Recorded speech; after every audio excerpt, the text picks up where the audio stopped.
Hello. Okay, broski. So look, there is a whole lot. Hold on a minute. Everything is Gucci, right?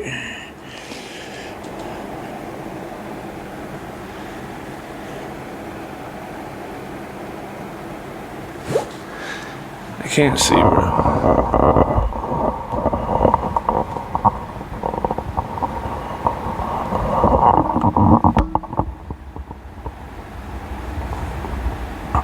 All the way up.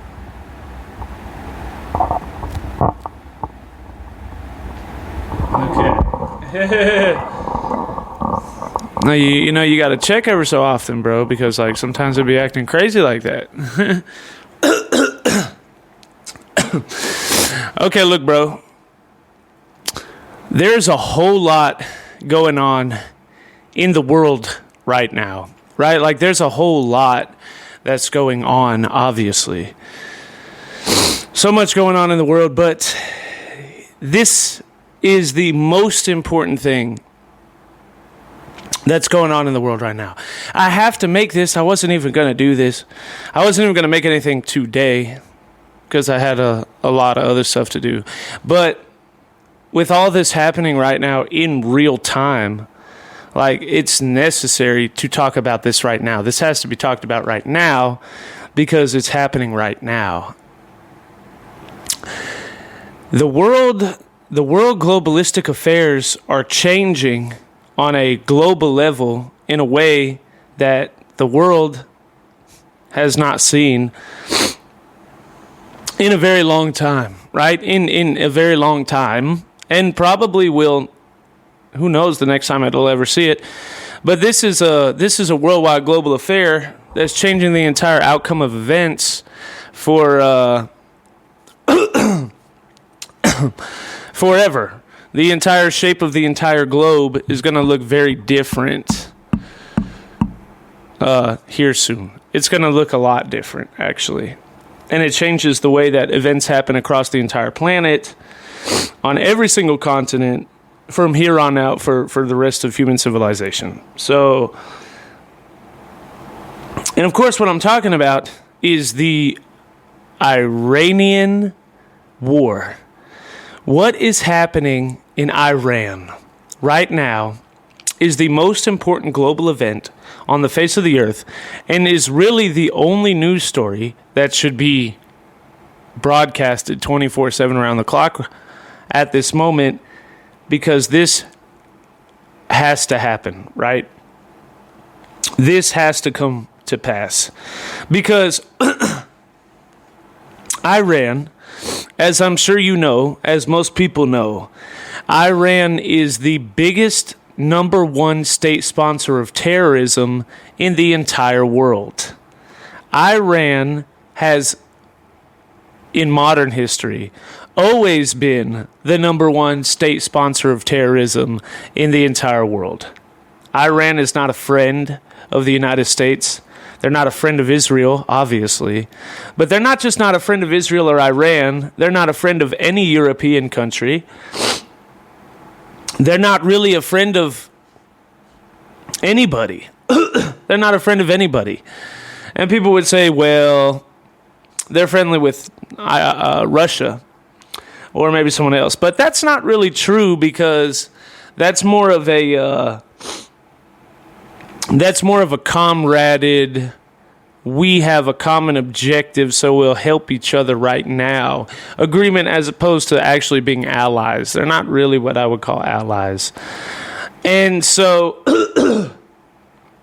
which is why I despise the fake news, despite the fake news that has come out and said, Vladimir Putin is telling people to leave Iran alone. No, he hasn't. That's fake news. It's completely made up. Well, I'm so annoyed by people that make up fake news stories and put quotes of people's pictures on memes and then share it around the whole internet, and everybody has this idea that something's going on when it's not. I don't even understand why people do that. Like, what do you get out of spreading a fake news story that you popped up out of your own imagination while you were just sitting there inside of a room somewhere, and then you just had this idea of like what if I just told this entire false story that never happened? Like, I don't understand why people do that. Like, I don't, especially for like a global event. Like, what's the point? What do you get out of that? Like, I don't even understand why people do that in their own local level, like gossiping about their friends or family or whoever it is. But why would you do that on a global level? Like, you don't even know these people. Like, you only bring more harm to the situation. You just constantly help perpetuate the cycle of ignorance that we see in the world. But anyways, that's a small little, who cares about that, throw it away. Iran, what's going on in Iran right now is the most important development in the Middle East, maybe ever, especially recently, right? In modern history. It's on par with any event that's ever happened in the Middle East ever. That's for sure. So, like, to understand what's going on in Iran, you have to understand quite a few things first, right? Number one, you have to understand that Iran, you have to understand geopolitical mantra, and you have to understand that Iran is the most powerful country in the Middle East, I would say. Probably Iran, besides Saudi Arabia. Maybe Saudi Arabia might be a little bit more powerful, and that's because of their oil and because of the Saudi princes and where they register in world events behind closed doors. A lot of people say that the Saudi princes are billionaires, which obviously, but a lot of people would say they're worth like maybe 5, maybe 10 billion combined, and I don't know about it. Those numbers are way off, bro. Like, those are the official numbers of they're worth about 5 or 10 billion. I'm telling you that the Saudi princes are worth a whole lot more than that. A whole lot more than that. Those are registered numbers. Unregistered numbers, it's a whole lot different, man. That's a whole nother game. I think they're worth up to 10 times as much. Well, maybe more than that. 10 to 50 times, no exaggeration. Way much more than what people say that they're worth. Those people are worth a lot of money. Why the world globalistic affairs decides not to put their actual numbers of their actual net worth on there, I don't know. It doesn't make a whole lot of sense. I don't know. But there's a reason why. These people don't want people to know that they, as a family, probably have more money than Elon Musk. Yeah, I wouldn't be surprised. But the thing is, so Iran is top 2 most powerful countries in the entire Middle East, politically, economically, and militarily. Iran has a powerful military for the size of their country. There you have your top 3 in the world, which would be the United States of America, Russia, and China, right? Obviously, we all know that. But then when you start getting into your second-tier level countries, Iran is probably close to the top of that list in most powerful militaries on the earth that are outside of the big 3, right? And they're no small matter, and they never have been. There's a reason why, even though Iraq fell with Saddam Hussein and Afghanistan, and you see so many things happen everywhere, Iran constantly seems to never fall.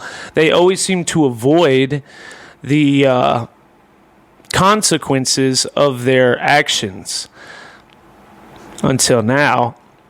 There's been many protests throughout Iran for the last 5 decades since they were taken over by the Islamic regime. But every single time that something starts, even when it's happening in other Middle Eastern countries, even when it's trendy, even when Saddam Hussein falls, right? People protest in Iran, but then Iran just starts shooting protesters, and then it gets shut down. And then Afghanistan, the same thing. And then when Gaddafi goes down, and Egypt went down, and these things are toppling, Iran starts pumping it up, they just start shooting protesters, it gets shut down. It's happened every single time. But this time is different. Because you can only push people so far until they say enough is enough. And now the people of Iran are saying enough is enough. We already know that you're going to murder and shoot and slaughter people. We don't care. Enough is enough. And you're going to pay the price for your actions. Iran is the number one state sponsor of terrorism in the entire world. Iran constantly gives money to Hezbollah, Hamas, ISIS, Al-Qaeda, the Taliban. Every single major Islamic terroristic organization in the Middle East in the last 50 years has been directly funded by the Iranian government, by the Iranian Islamic Republic. So Iran is the number one state sponsor of terrorism in the entire world. And that's really interesting, right? Because then that brings you into the horrific... The Iranian regime goes on national TV and tweets on Twitter live for everybody to see. We will nuke Israel off the face of the planet. He uses the word nuke. He says we're gonna get a nuclear bomb and we're gonna use it to nuke Israel off the face of the earth. And there's nothing that anybody could do about it. And he puts it on Twitter for the whole world to see. And then he says after that we're gonna go nuke the United States of America too, for the whole world to see. And then they begin enriching uranium, which is how you make a nuclear bomb. The most important ingredient would be enriched uranium. He goes and starts enriching uranium. And then they claim, after saying I'll nuke Israel off the face of the planet, after saying I'll nuke the United States of America, then they claim, well, we're not enriching uranium because we're trying to make a nuclear weapon. We're enriching uranium because we need nuclear energy.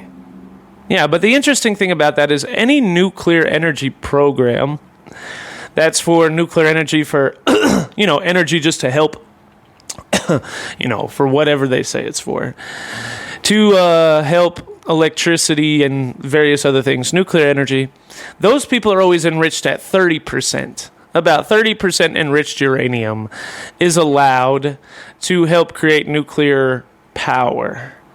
But Iran enriches their uranium at 60%, twice the amount needed for nuclear power. Why do they enrich it at 60%? Because to create a nuclear bomb, you need 90% enriched uranium. And you could go from 60 to 90 in the blink of an eye. It's very easy. So they keep them at 60 so they could run to 90 if they ever need to, because they plan on making a nuclear bomb, which is against international law, obviously. Although, if we're being real, all the governments of the world are enriching uranium on a regular basis, whether anybody realizes that or not. But Iran would be the biggest threat to get a nuclear weapon because they outrightly sponsor state terrorism, and they act like they threaten to bomb entire civilizations off the face of the map to that they'll never be remembered. They say it on Twitter for the whole world to see, make no apologies about it, deny that the Holocaust ever happened. And also, they're not exactly the most level-headed people I would see on the earth, so you don't really want those people to have a nuke. They might not even think ahead, like to a World War III scenario. So, because they're suicide bombers, right? As long as they're taking you out, it doesn't matter if they die too. Okay, so that's the Iranian government, right? The Iranian Islamic Republic. But what you really need to understand about Iran, to understand this whole revolution and everything that's going on right now, you have to really understand what's actually going on with geopolitical affairs. This is what you need to know, okay? Break it down. The history of Iran. Iran is not a Muslim country, nor have they ever been a Muslim country. This is really important to know. Before 1979, Iran was not ran by an Islamic republic. Okay, even back it up before that. Since Iran was a thing, Iran is Persia. And Persia was founded by King Cyrus. King Cyrus the Great. That's in secular history recognized as creating the Persian Empire. In Iranian and Persian history is recognized as creating the Persian Empire. And in Jewish and biblical history is recognized as the king that created the Persian Empire. King Cyrus was a friend of the Jews. King Cyrus led the Jews from captivity to the Babylonian Empire and set them free and allowed them to go free. The Jews love King Cyrus, the Persian king. If you go throughout Israel, they all talk about Cyrus all the time, the Persian king. Persia knows that history as well. The whole world does, outside of indoctrinated people who just started getting their education from a couple of universities in the last 20 years. Every single historian for the last 6,000 years knows the history of King Cyrus, the Persians, and the Jews. Okay, so fast forward, Persia, you have to understand, Persians are not Arabs. Arabs are not Persians. That's very important to understand because Islam, Islam came thousands of years after Persia already existed, right? And after all the nations in the Middle East had already existed. But the problem is this, that Muhammad, if you know about Islam, then you know that Muhammad wrote the Quran. Muhammad, who was born 500 years after Jesus Christ, and who visited Jerusalem and read the Torah before he ever wrote the Quran, and said out of his own mouth that he thought that he was demon-possessed. That's a real thing, not making up. He actually said that. And that he would foam at the mouth. He thought he was possessed by a demon when he would hide in the caves. Got a group of men and then created this religion, created Islam, and he claimed that the Jews and the Christians had gotten the real history of Abraham wrong, and that when the Bible said it was Abraham, Isaac, and Jacob, that it was really Abraham, Ishmael. It was really Ishmael and not Isaac. And then created an entire book, the Quran, that promoted what Muhammad claimed was the real narrative, that Ishmael had been the chosen seed, and that this is what God was actually saying about that storyline with Ishmael. And he wrote the Quran. Before Islam came around, Arabs were mostly polytheistic. They're not monotheistic. Monotheism was regarded pretty much in all of civilizations, almost universally, was only a Jewish and then a Christian concept. But all other civilizations, Europe, Roman, Greek, pagan, Egyptian, Persian, Arabic, all other civilizations regarded polytheism, multiple gods. The Arabs were no different. When Muhammad came around and he said, no, it actually is monotheistic after reading the Torah, but it's Ishmael, not Isaac, he went and picked one of 300 Arabic gods to name his god in the Quran after. And he chose Allah, the god of the moon god. That's where you get Allah from. That's the reason why the symbol for Islam is a crescent moon with a star, because it's the god of the moon is who Allah is. Okay? Then Muhammad goes and he gets his ragtag band of terrorists, quite literally, and he goes across the Middle East, and he goes across modern-day Iraq, modern-day Middle East, and he begins to kill and murder all of his dissenters or anybody that refuses to accept Islam as the one world true religion. They go and they rape women. They murder men, steal women, rape women, and molest children. And they have many wives. They believe in what's that word? Polyliminous? I don't even know how to say it. relationships. They have many wives. Poly something or other. I know polytheism's many. Poly always means many. If you didn't know, Poly is the prefix that always means many. Mono is the prefix that always means one. So polygamy, that's what it is. Polygamy is one relationship. Polygamy, many relationships. Monotheism, one God. Polytheism, many gods. So they believe in multiple wives, but not multiple husbands, of course. And then Muhammad gets married to a 13-year-old girl who he consecrates the marriage by sexual intercourse. That's how you consecrate it. So he molests a 13-year-old child and then makes her his wife. And that's the history of the so-called prophet of Islam. Then they go on to militarily take over the entire Middle East. At that point, modern-day Afghanistan and Iraq, at that point, in around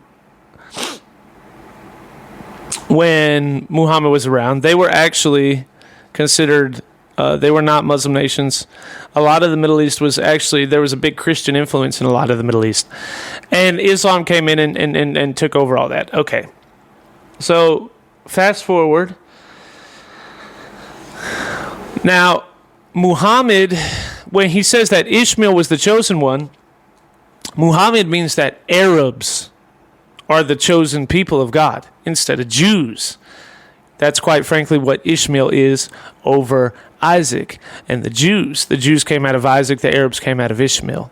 So he's basically Islam, and Muhammad preaches Arabic supremacy, obviously.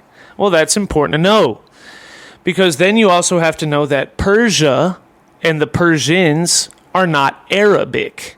They're not Arabs. So they aren't classified as being under Ishmael in the eyes of Islam or Muhammad, or in the eyes of Persians. Persia doesn't classify itself or group itself with Arabs. They're a totally different group of people. So, in 1979, the Islamic Republic comes in, and it takes over Iran, which is Persia. Except that here's a couple of myths that most people don't know about the 1979 Islamic Revolution because of propagandized nonsense. Number one, that at the time that Islam took over Iran, Iran was not a Muslim country. Number two is that it was not an organic movement within inside of Iran. That was not a movement that came up because of Iranian people. That was a color revolution that was created by communists and Islamists. Actually, if you look at it a little bit differently, if you go and do some history, you'll see that at that time, right, 1979, we're in the 60s and the 70s. This is right before Reagan comes onto the scene, and the world is in a Cold War and has been for 20 years. USSR versus the United States of America. So these two communists and capitalists are fighting across the globe for influence across the whole world. That's where you got the Vietnam War from. That was a battle between communists and capitalists. That's where you got Korea from. The Korean War between communists and capitalists ever since World War II concluded up until the 80s. When Ronald Reagan came around and the Berlin Wall fell, it was always a constant battle between communists and capitalists for control over the world. Every section of the world was a battle between the Soviet Union and the United States of America over, is this going to be a communist or a capitalist country? The Korean War got split in half, North Korea communist, South Korea capitalist, same for Vietnam, so on and so forth. And then China becomes a communist country. Okay, so while Russia's the Soviet Union, you could get super deep into Russian history. There's so much there. It's crazy. It's a very intriguing story how they went from a czar to communism. It's crazy. It's really weird. It's really crazy. And if you go and look at it, Russia invaded Afghanistan. That's real history of the Middle East. A lot of people don't know because for whatever reason, they're just not teaching this in schools anymore. But all my historians understand that Russia invaded Afghanistan, okay? So what happened with Iran was that the United States of America, after World War II, developed a foothold in the Middle East because of a new Jewish state that had not been there previously, but had been there thousands of years before the fact with the Jewish people. And because of the Holocaust and 6 million Jews being murdered by Nazi Germany and Adolf Hitler, and because of the Dead Sea Scrolls found by a little young child that was playing with a ball and knocked a ball into a cave that knocked over some vases that broke open and found some scrolls inside, discovered that in fact that the Jewish people had absolute historical relevance and roots inside of the Middle East, and that Israel was a country that existed at one time. Inside those Dead Sea Scrolls was an entire copy of the Bible, the Torah, the Old Testament, and the New Testament, 1-to-1 copy, with a book of Enoch that was also included, and various others that were written in Hebrew, Aramaic, and proved that the modern Bible had not been mistranslated because archaeological evidence called it 2,000 years old, and it was a 1-to-1 copy of the Bible that we have today. That's the thing that a lot of people use to prove that the Bible has not been mistranslated over 2,000 years. As a result of that archaeological evidence, which is widely accepted by all archaeologists, atheists, Christian, Jewish, whatever it may be, Hindus and Buddhists and everything else, Israel, they said, okay, this is your nation. They brought Israel back. The Jews came back to the Middle East, and they created the state of Israel in 1948. So now, since Israel, which is a capitalist country, the Jewish state, which has history because of Judeo-Christianity, Christianity coming out of Judaism, and America being a Christian nation, Israel and America became allies and have been very close friends. Now, as a result of that, the United States of America has a foothold. If you're a communist and you're the USSR, you say that the United States of America has a foothold in the Middle East. So now we have to get our foothold in the Middle East too, just like with Asia. So they invade Afghanistan, and then they also orchestrate the Islamic Revolution in Iran in 1979, where communists, USSR, and Islamists who get along because the enemy of my enemy is my friend. Islam, you don't like the Jews. We don't like the capitalist Americans. The Jews and Americans are friends because of Judeo-Christianity. So communists and Islam, we could get along to try to perpetuate our agendas. We'll invade Afghanistan. I'll help you overthrow Iran. You turn it into Islamic Republic and you become a friend of communism and Soviet Union Russia. And that's how it actually happened. That's actually what happened. So it created an Islamic revolution over the Persian people, even though the majority of Persians were not Muslims. And it was not an organic revolution within Iran, and Iran did not want to become a Muslim country. The Shah of Iran at that time, who's the king of Iran, they had a monarchy before the Islamic Republic, propagandized by people that wanted an Islamic Republic in Iran. It was claimed that he was a dictator, although the people of Iran never seemed to feel that way. And when he fled, did he flee to a dictatorship country? Did he flee to Russia? No, he didn't flee to Russia. Did he go to another dictatorship country? No, he fled to the United States of America, which is a democracy, because he felt like he had more in common with a democracy than the rest of the world. And America took him in, the Shah. And he had a son who's still alive today. That's important for what's going on right now. Now, so all this time, for the last 47 years, there's been a constant divide between the Persian people and the government of Iran, the Islamic Republic. So, what you see is, you have to understand all that to understand what's going on right now. Most people would tell you that, and we know the Soviet Union fell, and that broke their power, a lot of their power in the Middle East. And a lot of other dictatorships fell as well. World events changed. The U.S. continues to be a superpower. Israel grows in power and might and creates one of the most cutting-edge militaries in the world. Radical Islam accelerates. Russia pretty much takes its hands out of the Middle East, at least on a major level, just simply not because they want to, but they just don't have the capability of constantly staying there when the Soviet Union has fallen economically.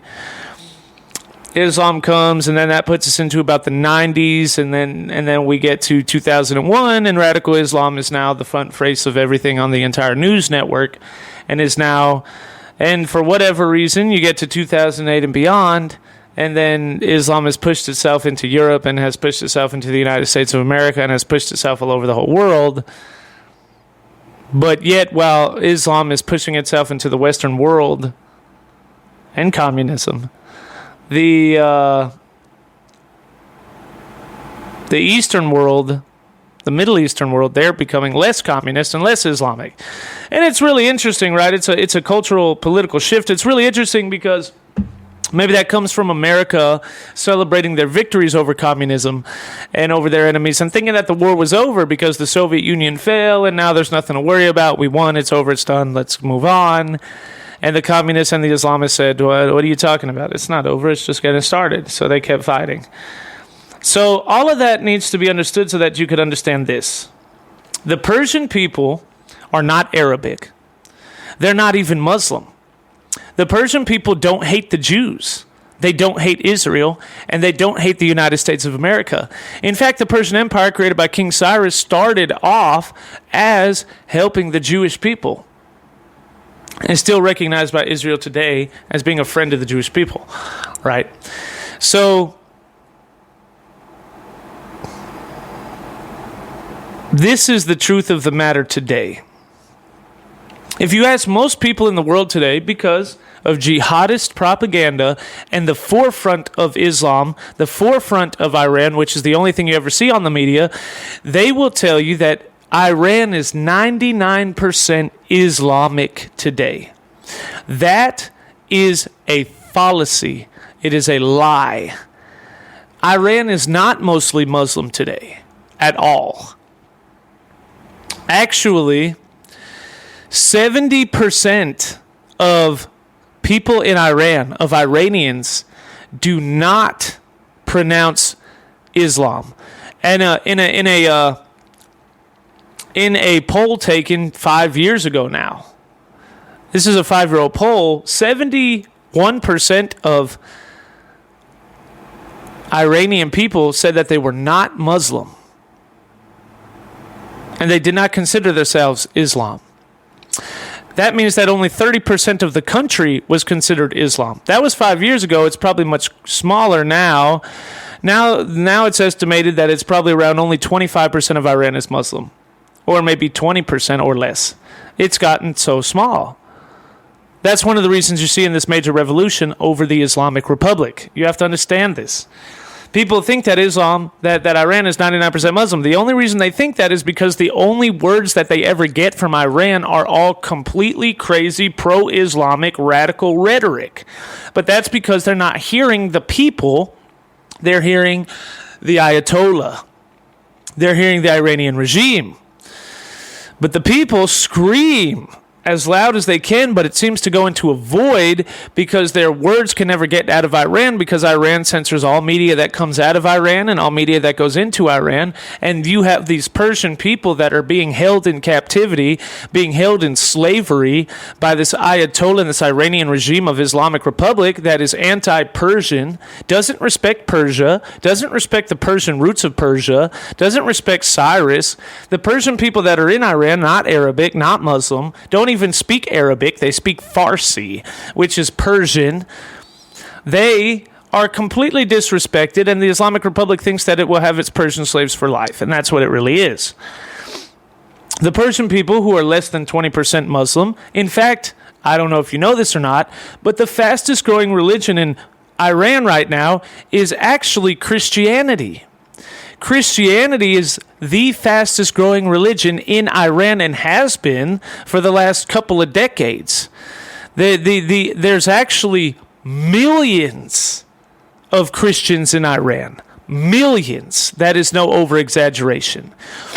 But because of the radical Islamic Republic, Christianity is illegal in Iran, and if they find out you're a Christian, they'll murder you in the streets, as they do their protesters. So they don't have any churches that are outrightly spoken, like we do in the United States of America, non-profit, 301c, non-taxable, non-profit charity organization, and yeah. And we're so happy in America because we have our nonprofit 301c status, and we get a little bit upset in our panties in the wad when we think that they might take away our tax exempt status, because what could a church do if we don't have taxes? What would we ever do if they take away our tax exempt status? And then they compromise or water down the Bible because they don't want to get their tax exempt status taken from them. It's a little bit different over there in Iran, where you'll be beheaded if they find out that you're a pastor. So the Christians in Iran, who are certainly not worried about a 301c nonprofit tax exempt status, and are a lot more worried about the fact that that while they're taking them away, that they have time to preach to the guards that are about to slit their throats so that they can teach the gospel to them before they die. The fastest growing church in the world, actually, the fastest growing Christian church in the world, actually, is in Iran. The second fastest is in China. Would you believe it? Millions of people, millions of Christians in Iran, and converting at a higher rate than any other religion in the entire world. Even the Iranian government recognizes that. They despise it. And they will not talk about it, and they don't want the world to know because it's embarrassing. It's humiliating for them to admit that Christianity is dominating Persian culture and growing at such a fast rate. Actually, I'll tell you this. There were just as proof of that, there were 70,000 mosques inside of Iran. 70,000 as a result of Islam, right? 50,000 of them have been shut down. 50 of the 70,000 mosques have been shut down because of a lack of attendance, because there was that small minority of Muslims in the country. Over 2/3 of all the mosques in Iran have been shut down. Not now, not during the protests and everything going on, but over the last 10 years, 50,000 mosques have shut down. Which is, so because of a lack of attendance, because nobody's Muslim. But Christianity's grown and continues to grow. And now all of this is coming to the forefront, which is where you're at right now with the Iranian Revolution, right? So this is what Persians inside of Iran want the world to know. We are not an Islamic republic. We do not support Islam or radical Islam. We don't even believe in Islam. Less than 1/4 of our population is Muslim. In fact, the Christian population in Iran is higher than the Muslim population. Would you believe it? And so, all of this is happening right now as we speak. Right?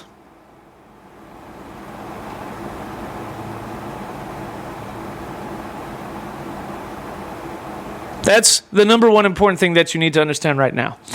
Persians are not Arabs.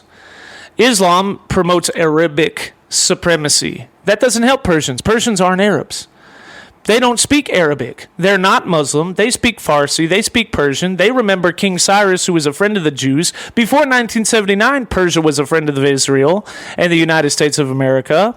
And the Persians today inside of Iran are friends of Israel and the United States, and are actually celebrating Bibi Netanyahu and Donald Trump, because they say if it wasn't for Bibi Netanyahu and Donald Trump, we wouldn't have even gotten as far as we have with these rebels and this rioting that's going on inside of Iran right now to overthrow the Ayatollah and the Islamic Republic.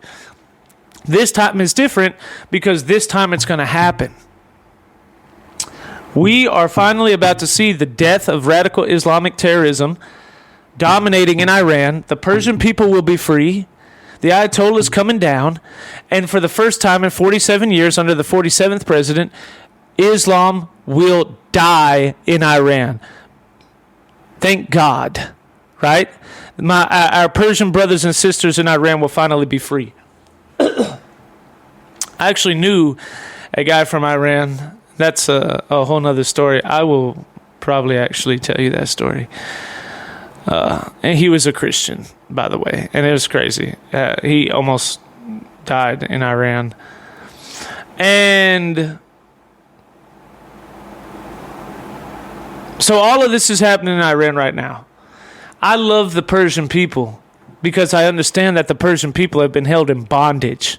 The Persian people don't want Islam. They've cried out But the world doesn't hear them because the Islamic Republic hides them. And the Islamic Republic tries to make everybody think that they're all really a bunch of Muslims. They're in consensus with us. That's what it is. And then they escape Iran. And people with the highest IQs are actually encouraged to leave Iran because Iran doesn't want people with the highest IQs in that country because those people are more likely to create a revolution. And then they go to Europe or America, wherever, they try to tell the world, this is what's really going on in Iran. This is what's really going on. The Persians are not Muslim, and they do not see the world this way. They're totally different. And then the world says, well, we all thought you were a bunch of radical Islamic terrorists that want to nuke Israel off the face of the map. Aren't you a bunch of jihadists over there? They're all wearing burqas and everything, because in Iran, if a woman's hair gets shown, she gets shot to death with an AK-47 in the streets. And then they're like, oh, no, that's not us. It's just that we don't want to be shot to death in the street, so we have to wear a burqa. And then when they try to spread the message of what the Persians and the Iranians really think and what it's like to actually live under an oppressive Islamic regime, the left wing calls them a bunch of Islamophobes and helps perpetuate the bondage and oppression of 100 million Persians and countless millions of more in oppressive Islamic regimes throughout the Middle East and throughout the world. Because the left wing doesn't care about anybody. The left wing doesn't care about anyone. The Islamic regime doesn't give a damn, literally, about anybody in the Middle East. They'd rather preach a damned religion, Islam. Right? And so, what you also have to understand is now the Persian people, for the first time ever, are their voices being heard on a global level. For the first time ever, people are starting to wake up to the fact, wait, I think the Persians don't like Iran. I think the Persians and the Iranian government, by Iran I mean the Islamic Republic, I think that they don't get along with the Islamic Republic. I think they don't like them. That's right. Because during these protests, the Persians are burning mosques down in the streets because they're saying, we don't want Islam. It's not just a rebellion of the current government. And let me tell you a secret too. The left-wing mainstream news media is trying to paint this as the people are upset about inflation or their economical problems. No, it has nothing to do with economics. This is not an economic inflation riot. This is a we don't want the Islamic Caliphate or Islam anymore riot. We're burning the mosques down because less than 20% of us are even Muslim. We never supported Islam in the first place. We're not Arabs. We don't believe in Arabic supremacy. We don't speak Arabic. We speak Farsi. We're Persian. We came from King Cyrus, who helped the Jews. We were friends with America and the Jews before 1979. We were taken over by USSR, communistic and Arabic Islamic regimes that stole our country. We've tried to do a protest on this every couple of years since it started, and we've been trying to break out of this for years. We don't want this. We're not Muslims. The fastest growing religion here is Christianity. We're not Muslims. We want to be set free, and we don't want to be ostracized from the world anymore. We don't want to be radical Islamic Republic, and we're tired of seeing of our women and children being raped and murdered in the streets and being shot to death because you can't see their hair. We want to be set free from this nonsense. It's not because of economy or because of inflation. That's just a sparker to give us another reason to say enough is enough. That's what it really is. The left wing doesn't want you to know that. The Democrats don't want you to know that. Because the Democrats are mad that the Persians are Islamophobic. And they're mad that the Persians recognize Donald Trump as helping Persia get free from the Islamic regime. And they're mad that the Persians recognize Bibi Netanyahu in Israel for helping them get free from the radical Islamic regime. So they don't want you to know that. Because the Democrats, they hate Persians. They hate everybody that does not perpetuate communism and Islam and tyranny. The Democrat Party, the party of the demonic rats, the demon-crat party, the party of the jackass, who loves the Hispanic people from all Hispanic countries so much they're so oppressed over there, bring them over here so they could be set free from the narco state. And then when they get set free from the narco state of Venezuela through Maduro and Trump, all of a sudden, send the dictator back. Don't let the Venezuelans have their country. Continue the narco state, just so we can keep bringing them here, so we can keep winning elections, because we don't give a damn, literally, about the people inside of Venezuela. We'd rather see them all damned than for them to be set free and change our narrative. And the same for the Persians in Iran. So it's not an Islamic revolt. It's an economic revolt. It's an inflation revolt. That's what it is. Meanwhile, simultaneously, while that's going on,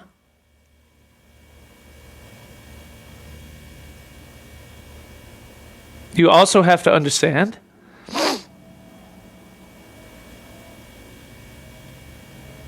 that's the core basis of everything that's going on right now. That's what's really going on. In fact, I would encourage you, there's this woman, she's from Iran, she's an Iranian, and her name is, on Facebook and on other platforms, her name is Goldie Gamari. I would encourage you to look her up. She's really good. She's an Iranian, a Persian, who came from Iran, the oppressive Islamic Republic, and she basically tells you everything I just told you. And she's trying to explain to the world that Persians do not support the radical Islamic Republic, that this revolution is against radical Islam, and that the Persian people want to be free and Iran wants to be free. And she goes into the utmost details of Persian history, Persian culture, and everything, because she's Iranian. She's a Persian. She got out of Iran, and she's trying to tell the world, and has been for a long time. But now, because of everything going on, people are starting to listen to her a lot more. She's really good. You need to look her up. She could go into detail for hours and hours and hours like nobody else can, because that's her world, that's her culture, that's her people. And her name is Goldie Gamari. I think I pronounced that correct. I watch her all the time. But it's spelled Goldie. That's the first name. Goldie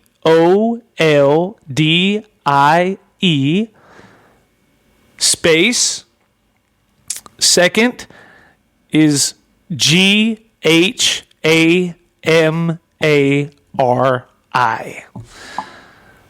Once again, that's Ghamari. I encourage you to look her up. She's excellent. And if there was anything that you needed to know, if you have any question at all about Iran, Persia, Islam, the history between the two, or anything that's going on in that country that has been going on for the last 47 years, all of Persian history for thousands of years going on right now, and what this revolution means and where it's going, anything to that of the utmost detail, I guarantee you that she can give you an answer. And she's probably already talked about it somewhere on her platform, somewhere in the playlist of her videos and everything, has probably already talked about it. She's really good.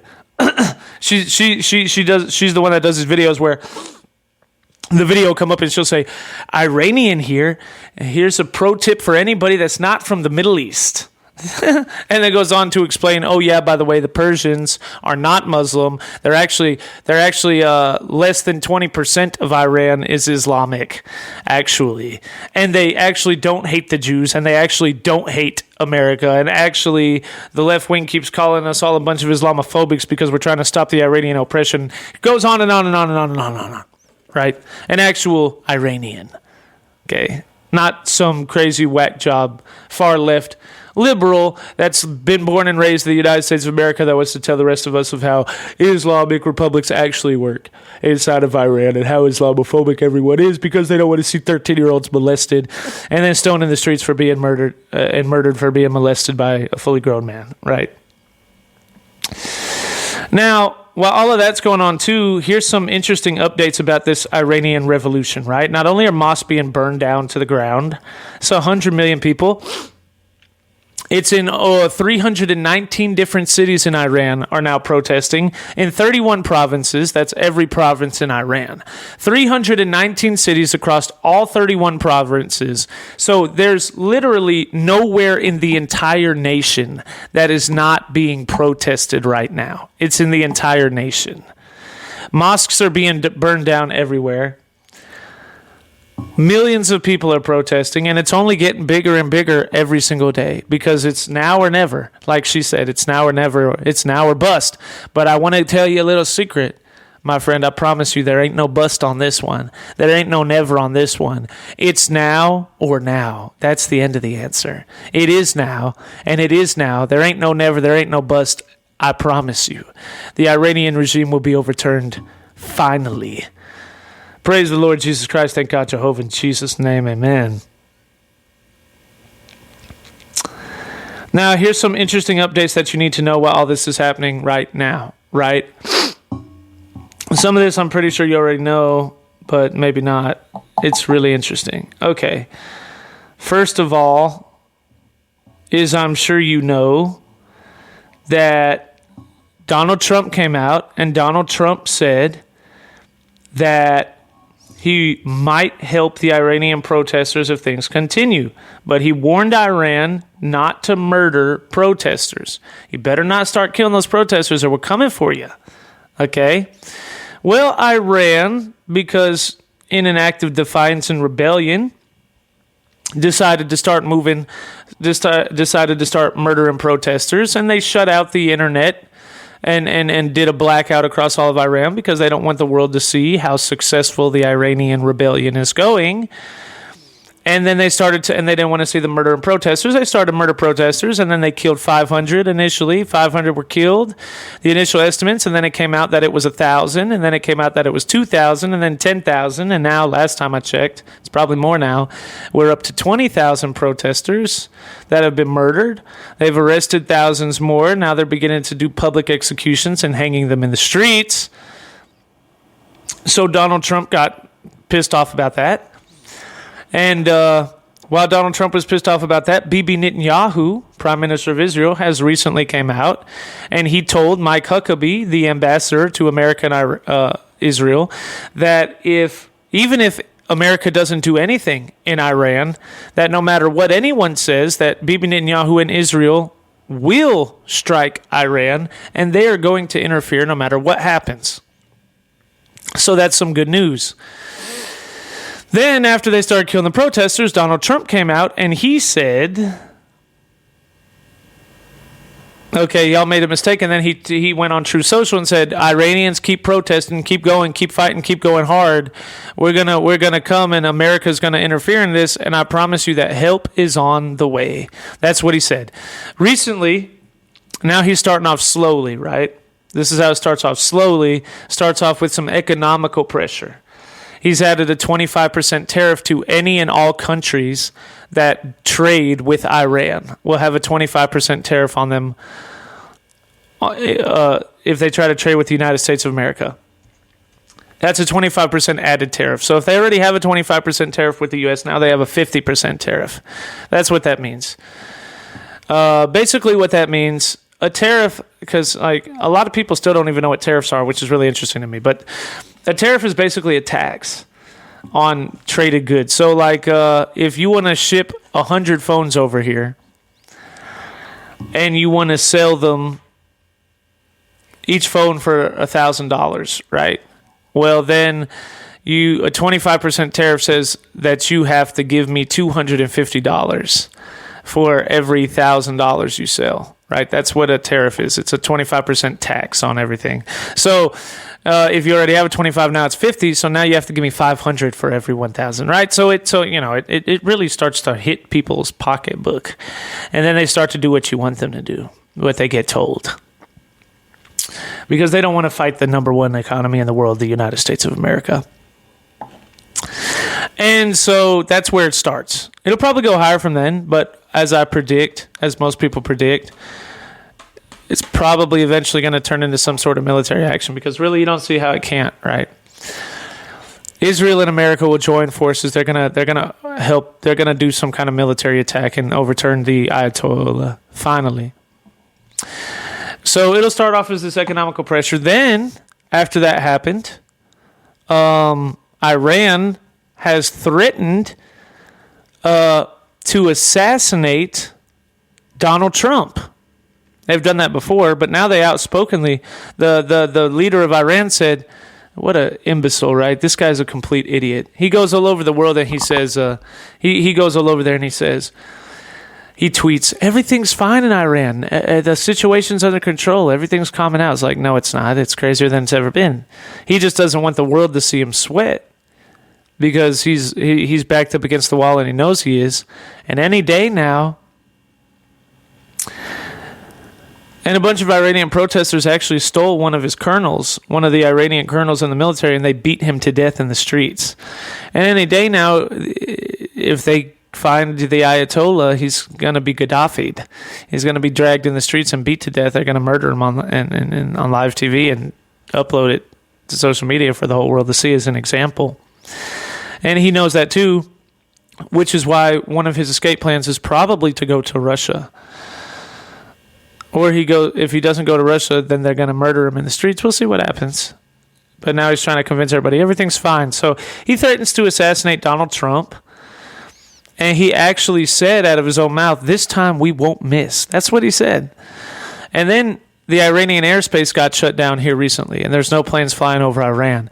Iran shut down their own airspace because they want to know whether or not somebody's coming overhead with a B-2 bomber, right? Like when we bombed those nuclear sites, which the Persian people supported. In fact, actually, there was graffiti all throughout the streets of Iran that said, Israel, keep bombing them. Iranians are with you. America, thank you for bombing those nuclear sites. We, the Iranian people, the Persians, we support you. Yeah, we love the Persians so much, which is why we're going to help them destroy the Ayatollah. And it helps everybody. Not only do the Persians get set free, which is first and foremost the most important thing, but on top of that, now you don't have to worry about the number one state sponsor of terrorism in the Middle East anymore. Now that severely cuts the funding off of Hamas, Hezbollah, ISIS, and all these radical Islamic terrorist organizations, because they're getting all their money from Iran, which, by the way, was also being laundered to them by Barack Hussein Obama, the Muslim, because when they did the Iranian nuclear deal, they were giving billions of dollars to Iran, and Iran would just take that money and turn it around and send it right back to radical terrorist organizations, and that's how ISIS got created. And it's ridiculous. It's absolutely crazy. These people need to be held. They need to be arrested, held for treason. But removing the Iranian regime not only sets the Persians free from that nonsense, not only restores them to their original history of Farsi, not Arabic, Persian, not Arabic, not Islamic, bring back the freedom for Persians, and it also restores the relationship between Israel and the United States of America, destroys radical Islamic terrorism, and stops this number one state sponsor of terrorism, removes a giant Islamic problem in the Middle East, but also adds a giant friend in the Middle East. And that helps the entire world in their fight. That helps Europe, that helps America, that helps the whole world dealing with radical Islamic terrorism. In fact, actually, if you don't know,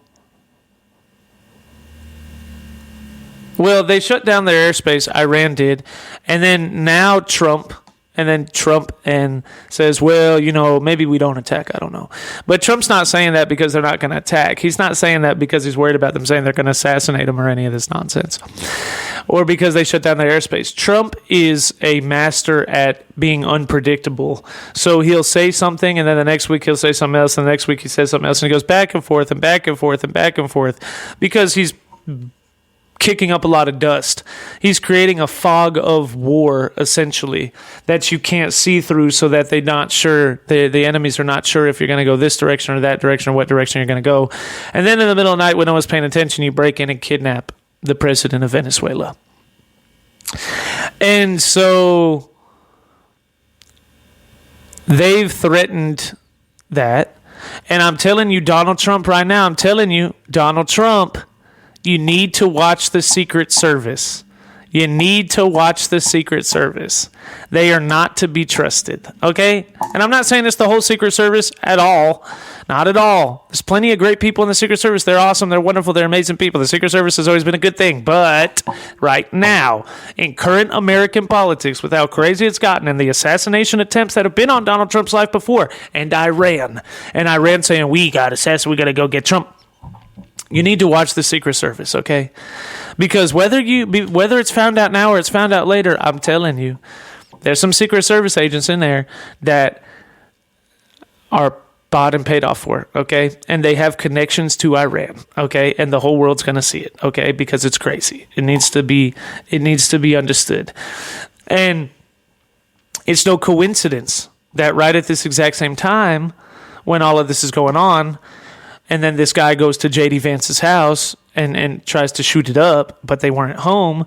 And now all of a sudden, James O'Keefe, the incorruptible, great, amazing James O'Keefe, the warrior James O'Keefe, releases the video here recently, before Iran even said that they were going to try to assassinate Trump, which is interesting. So you think maybe it's God trying to show you that something's up with that Secret Service right before Iran decides to talk about trying to assassinate Donald Trump, and releases that video about that Secret Service agent who was giving random information and releasing press coverage of random information to a random stranger about J.D. Vance's location, where he's going to be at his home in Ohio for the next 5 days, and then he's going to be in Florida, and then doxing them, essentially, and giving them pictures of the presidential convoy and send it to them, and letting them know routes that they go down and paths that they had taken, which can be taken by anyone in the world, and then turned into a essential blueprint for how they decide they're going to strike somebody. From this random Secret Service agent who also said that he voted for Biden, and also said that he's against the ICE protests, and he's against ICE, and also said that, and also he's an immigrant. He's not a born and raised in America. You know, I kind of sort of feel like, and I don't care what anybody thinks, whether they want to call this racist or whatever they want to call it. If the president of the United States of America has to be born inside of the United States of America, born and raised, then I kind of feel like anyone that's around them, Secret Service members, anybody else like that, should have to be born and raised in America as well. I firmly believe that. I firmly feel that. There should be no question about your loyalty to this country for you to be able to be that close to the President of the United States on a 24/7 access basis. I'm pretty sure that feels like common sense to me. And so this guy was an immigrant who became a citizen in 2018 and had only been a citizen for 2 years before he was invited to the Secret Service.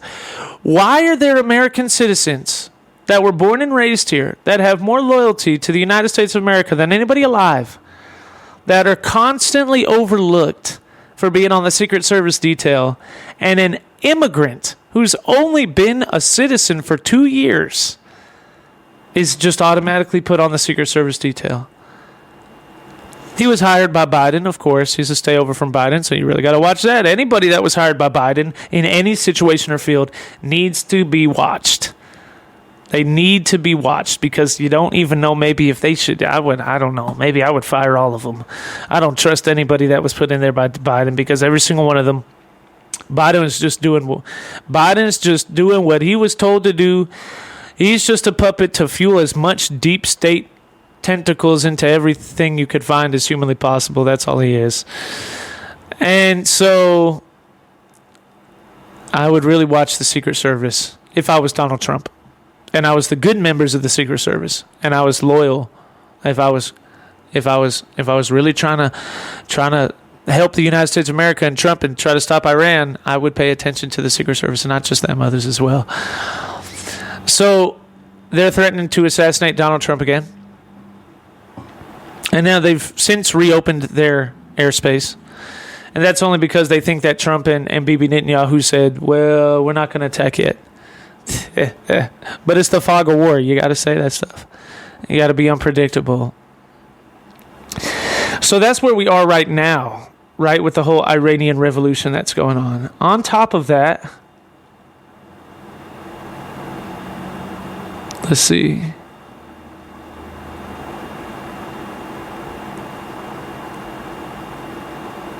There was something else I was going to say. I know what it is. Okay. I'll say that and I'll say this and then I'll say a couple more things. Okay. So, on top of all that as well, I had to write some of it down just to make sure I didn't forget because there's so much going on. There's so much information there. So, like, on top of that,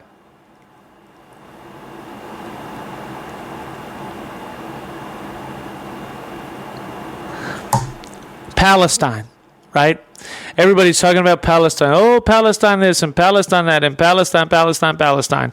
And you got all these Palestinian protesters that are shouting free Palestine in the streets, right? And yet they went and they talked to them and they talked to the Palestinians and they said, so you're all about free Palestine, right? And they're like, oh, yeah, we're all about free Palestine. And then they said, they went up to these Palestinian protesters and they said, how many people have been murdered inside of Iran? How many protesters were killed inside of Iran here recently? And they said, I don't know. Right? They were talking to a Palestinian woman that was at the Palestinian Free Palestine riots in Palestine. And they said, how many protesters were killed in Iran today during the Free Iran riots? And then she said, this is what she said. These are her exact words. All on videotape. She said, are those people saying free Palestine? Is it for Palestine?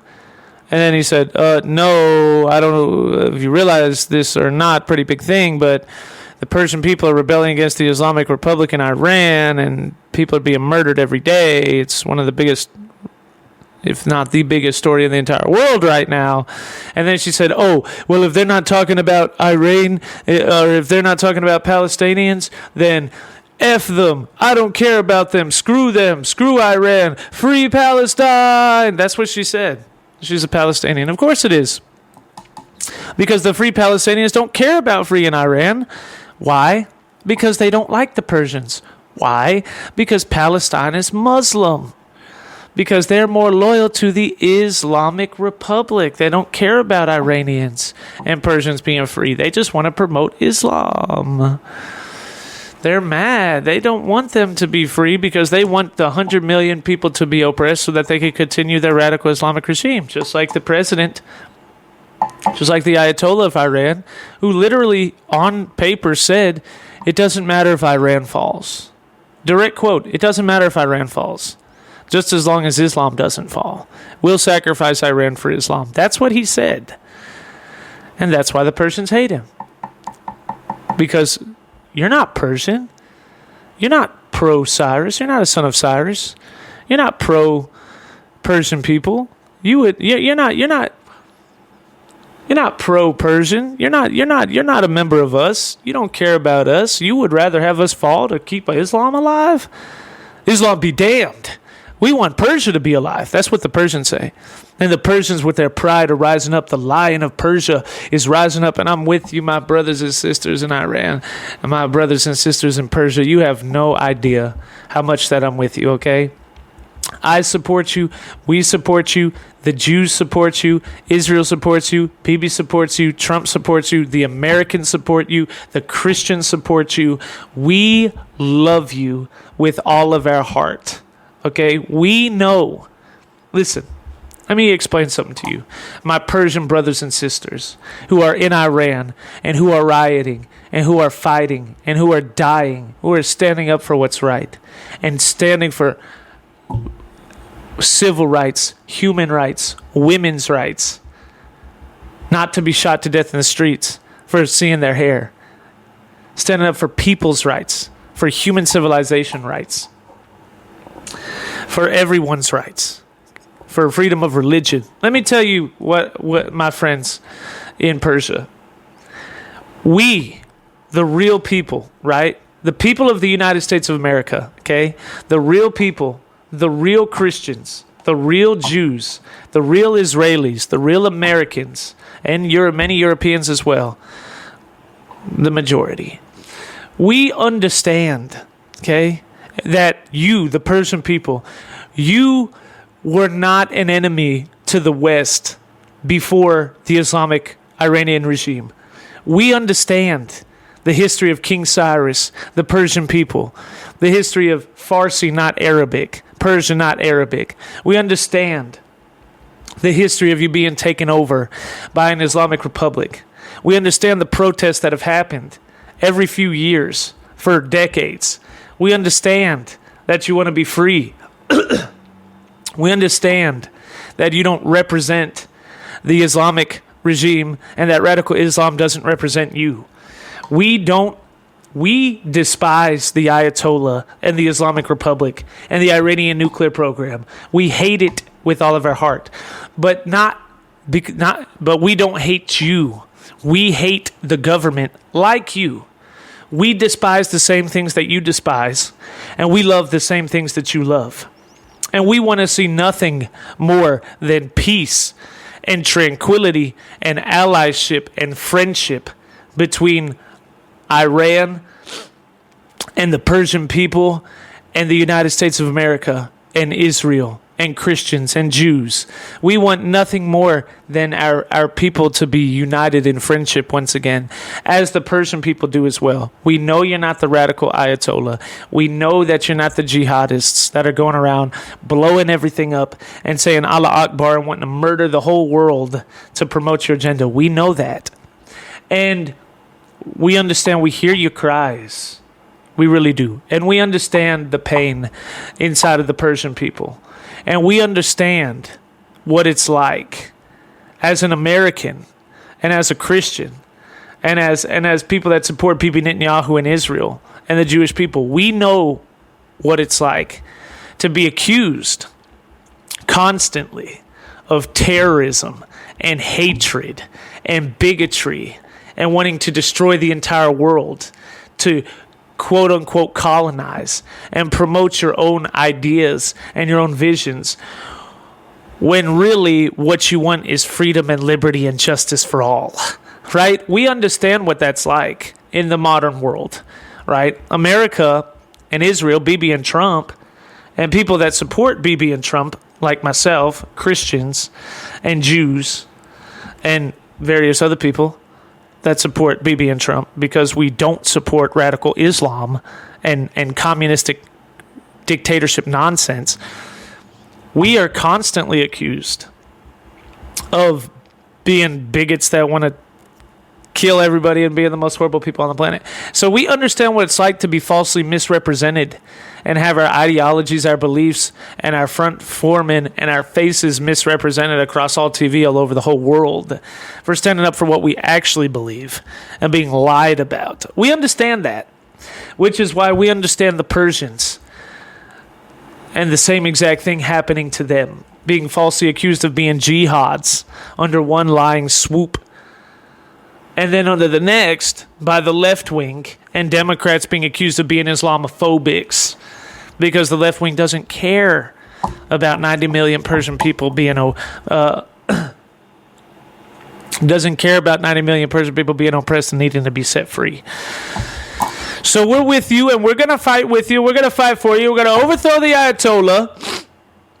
Once again, Persia will rise, the Persians will rise, the lion will rise, and Persia said, enough is enough, and the Persians said, we are Persia, we were one of the greatest empires in the history of all of mankind, the greatest empire on the face of the planet at one time. We're the sons of Cyrus, and our end is not to be remembered as a bunch of slaves that got taken over by some pathetic Islamic regime that went and tried to kill and murder our people and tells the world that they dominated Persia. No, that's not how this is going to end. Our people and our rules and our laws and our culture and our history being destroyed. No. What's going to happen is we, the Persians, are going to be remembered as Persia, who could not bow down and could not be taken over and could not be conquered by anybody because we're Persia. Right? That's the pride of the Persians. Celebrate it. Respect it. I love it. So let the lion in Persia reign, and let it rise, and let it destroy the Islamic Republic. Praise Yeshua. And so it shall. And this is another interesting update on top of that as well. All right? And we don't trust Qatar, and we don't trust, because a lot of people are like, oh, Qatar, they're the mediator between these two groups. No, they're not. Just like she said, they're the world's richest terrorist Airbnb. That's what they are. They hide behind all of that nonsense. They are as radical Islamic as you could possibly be. It's just a front. Anyone outside of the Middle East says, oh, they're trying to be the mediator. Everybody inside the Middle East says, they're a terrorist organization. We all know it too. It's no surprise. And this is what I wanted to say as well.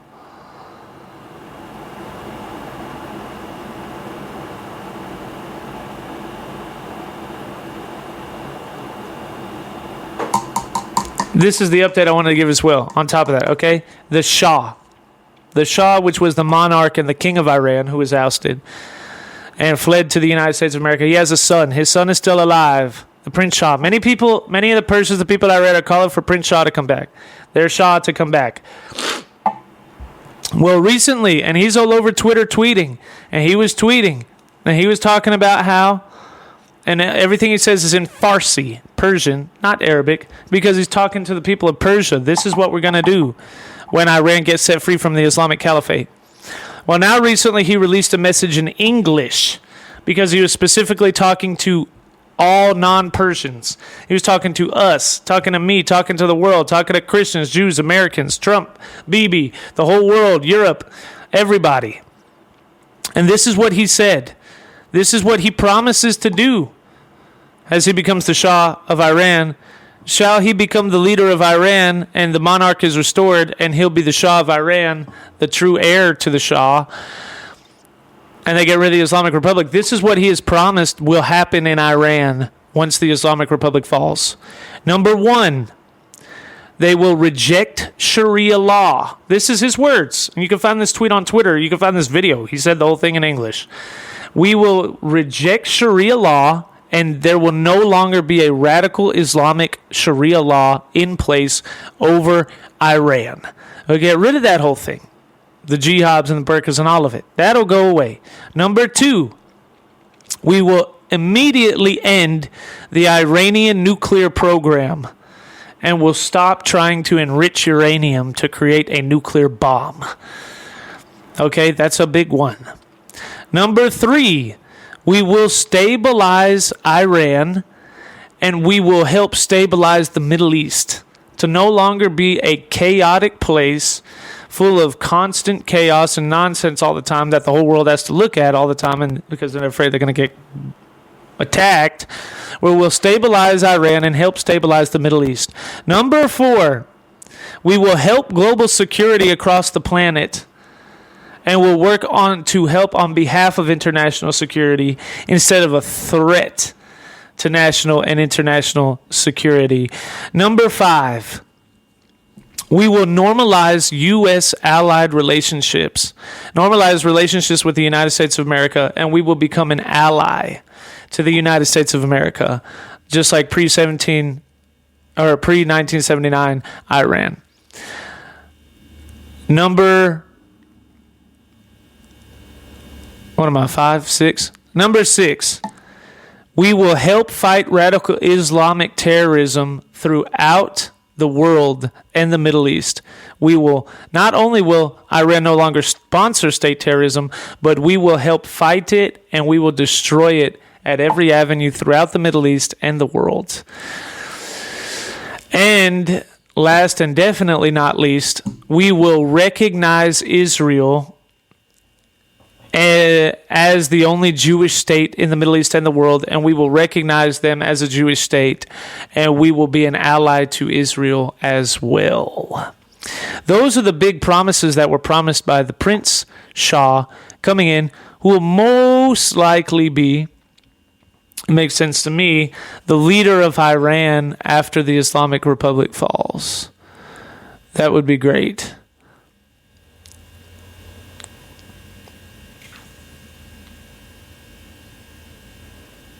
So yeah, man, that's everything that's going on inside the Middle East. That's going on right now. Actually, hold on a second. Well, that's everything that's going on in the Middle East right now. So you need to watch Iran, and we stand up for the Persian people, and we stand by the Persians. We love you, Persians. We stand by you. We're fighting with you. We're fighting for you. We will destroy the Ayatollah. Our fight is your fight, and our blood is your blood, and your sweat is our sweat, and our tears are your tears, and we cry as we see the Persian people running throughout the streets and burning down the old Iranian flag and holding up, I call it the old one now, but it's the new one, the Muslim Iranian flag, and holding up the old and the new actual Iranian flag with the lion and the sun on it, and replacing it on the embassies and burning down the mosques and the people chanting in the streets. And it brings tears to our eyes because we are with you, the Persian people, in truth and in spirit. I feel my spirit is in Iran with the Persian people, and I'm marching in the streets with them in the spirit, fighting and screaming and crying out for truth, righteousness, and justice. But not tears of fear. Absolutely not. Tears of joy, tears of righteous indignation and righteous revolutionary rebellion. We will destroy and passionately destroy all that is wicked and evil, that has oppressed the Persians and so many other groups of people for so long. And Iran will be free, and Persia will reign again as a friend to the Jews, to Israel, to the Christians, and to the United States of America. That's what we declare. That's what we believe. So it shall be. And we declare, believe, and receive all these things by grace through faith in the Lord Jesus Christ, Father, Son, Holy Ghost. In Jesus' mighty name. Amen. That's it.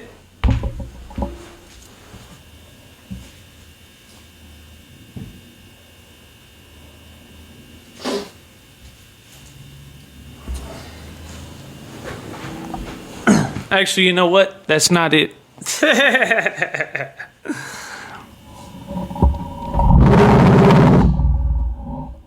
I thought that was going to be it, but I had to check how long this has been going and make sure I still had like space and time on my memory on my phone, on my SD card, so that I didn't get caught off in the middle of talking, because I wasn't sure how long I've been filming. I felt like I've been talking for a while. I had to go and check, and it said, "Oh, well, it's been like an hour and 22 minutes." And I'm like, "Oh, okay. So I got time then. I can say the rest of everything." That's everything that I was going to say on the Iranian war and the revolution, everything that's going on in Iran. And I'm telling you, you need to go look up this woman. She's awesome. She's an awesome woman. She's great. She's from Iran. She's awesome. And she will explain all of this in detail. She's been live streaming. She's amazing. And she's been on the news as well. She's been fighting for the Persians and Iran for a long time. She's amazing. She's been live streaming every single night of this Iranian revolution. You need to go watch those live streams. They're really good. She really breaks it down and can explain absolutely everything that's going on. Watching in real time. We're watching the most historical thing in Middle Eastern history, and this is going to be like forever. And it's such an honor for me to find like her and to be able to watch, because I watched the live streams with her about the Iranian Revolution and stand by Iran every step of the way in this constant. They're stand by Persia, the Persians, and real Iran against the Islamic regime every single step of the way in this fight for freedom, righteousness, truth, and justice for all. And her name, and I think I'm pronouncing it right. It's Goldie Gamari. I'm pretty sure that's how you pronounce it. But it's spelled Goldie space Ghamari. You need to go look her up. Facebook, YouTube, everything. And you just go through there and you'll see what's going on. She talks about everything. If you really want to know what's going on inside Iran, you really want to know what's going on inside of the Persians and the Persian people and what they really think and what they really feel and what they really believe. You don't want to be distracted by the talking points of the mainstream news media and everything they lie about all the time and never knowing what's actually a fact and what's really going on and all their stupid Western takes on it. If you want to get the real inside news scoop, news story from someone that's in the middle of it, that's where you need to go. She will show you. No being deceived by the mainstream news media there, because people from the West, you're not from the East. You know what I mean? Love you, but people from the West, you're not from the Middle East. So you don't know everything that you assume that you know about the Middle East. It's just the way it works. No different than people that aren't from America don't really understand how it works over here either. That's just the way it works. So that's why, I listen to her and Persians and what's really going on in the Middle East. And I'm right there in the middle of the revolution with them. And then I listen to I don't even watch mainstream news media. But you'll walk by or something and you'll see like CNN or Fox News or somebody at just a TV that's on randomly somewhere. Some random business keeps their TVs on or something. And then you hear the headlines and you're listening, you're rolling your eyes at these people well, let's hear their take on Iran and what's going on in the Persians. Yeah, okay. Yeah, let's hear what they have to say. Oh, it's talking about a whole bunch of stupid nonsense. Shut up. And then, they try to act like they control it, like they're the ones that are on the outside looking in and they're so much more important and powerful than it's like, no, you're not. No, you're not. You're a bunch of idiots. You're a bunch of idiots sitting inside of a room talking to yourself because nobody's listening to you. And you're just talking about absolutely nothing. Nobody knows who you are. Nobody cares. And you try to project this idea, and just because you're on a TV screen, right, you subliminally train the idiots, the random idiots that are watching into thinking that you have some sort of power or authority over the subject, that you have some sort of I'm on the outside looking in and what I say is actually affecting world events, and it's not. No, it's the people inside of Iran and Persia that are rioting, that are affecting world events. It's the normal, everyday people that are changing world history, not the news media. Okay? And that's the thing. You watch TV too much, you watch the news media too much, you develop this illusion for the real world versus a couple of people that are watching it happen and just put their face alongside it while it's happening and tell you what they think. What they think is irrelevant. What's actually happening is what's actually happening. Yeah.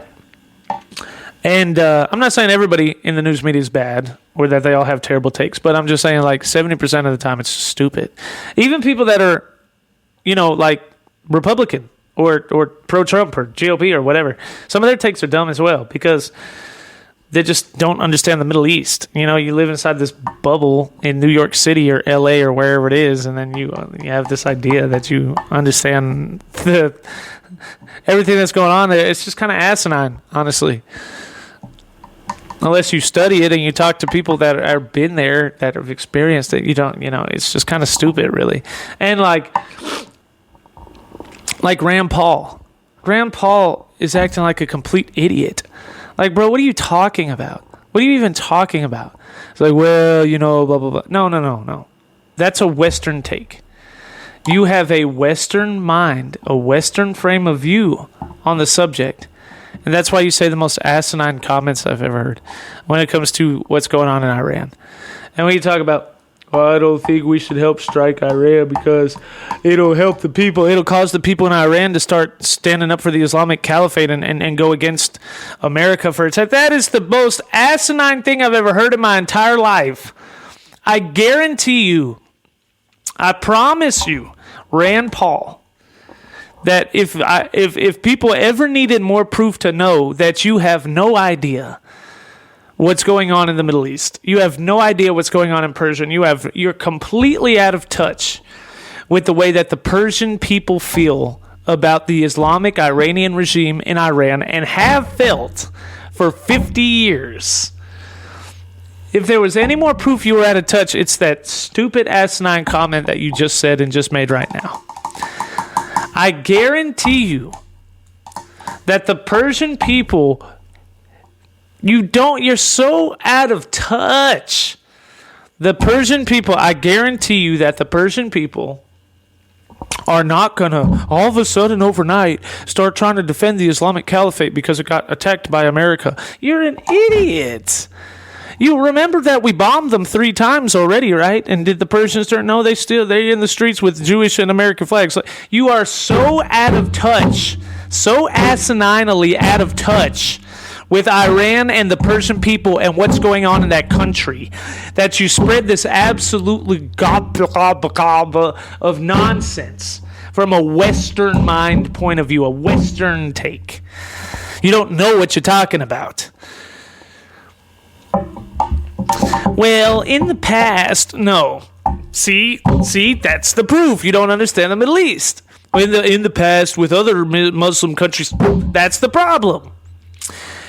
In the past, with other Muslim countries where it was Muslims versus Muslims, those other Muslims might turn against you because they're still Muslims. But Iran is not a Muslim country. They're not even Arabic. They're Persian.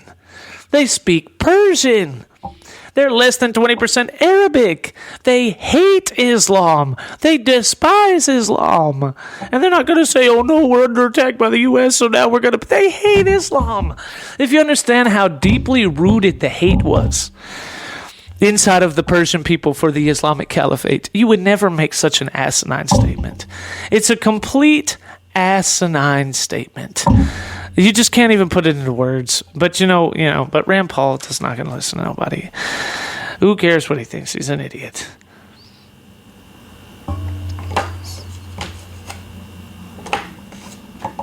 He was good with Anthony Fauci, and now he's turned into an idiot.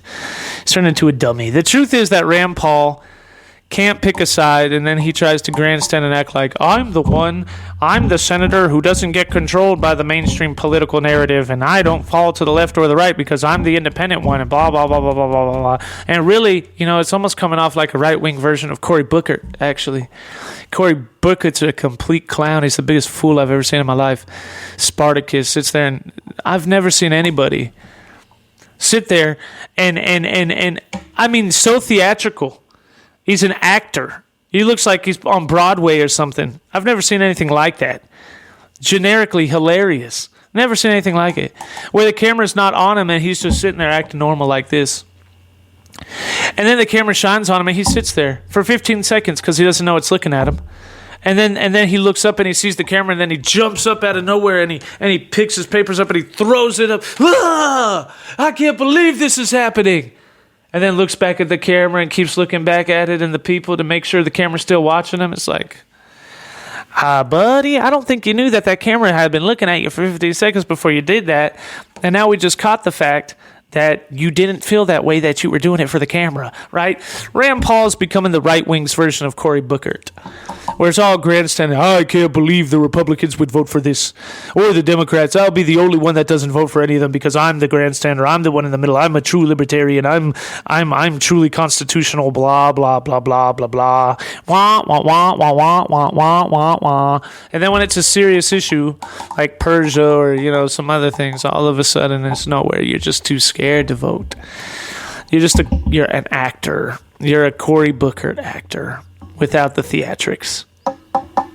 That's what Rand Paul is. That's what Rand Paul's turned into. That's why you couldn't win the presidency, by the way. I hate to break it to you. You're never going to be president, and that's why. Okay, let's see here. Okay.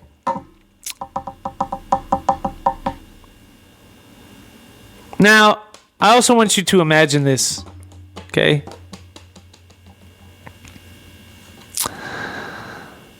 And this is really a whole other thing in and of itself, but it's not. Well, all that's happening with Iran, and the people want to be free from Islam in Iran, simultaneously, you have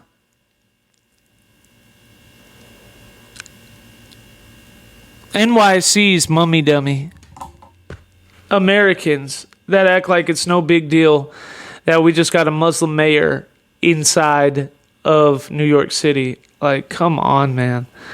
You people are idiots. You see 100 million persons telling you exactly why you don't want a Muslim mayor.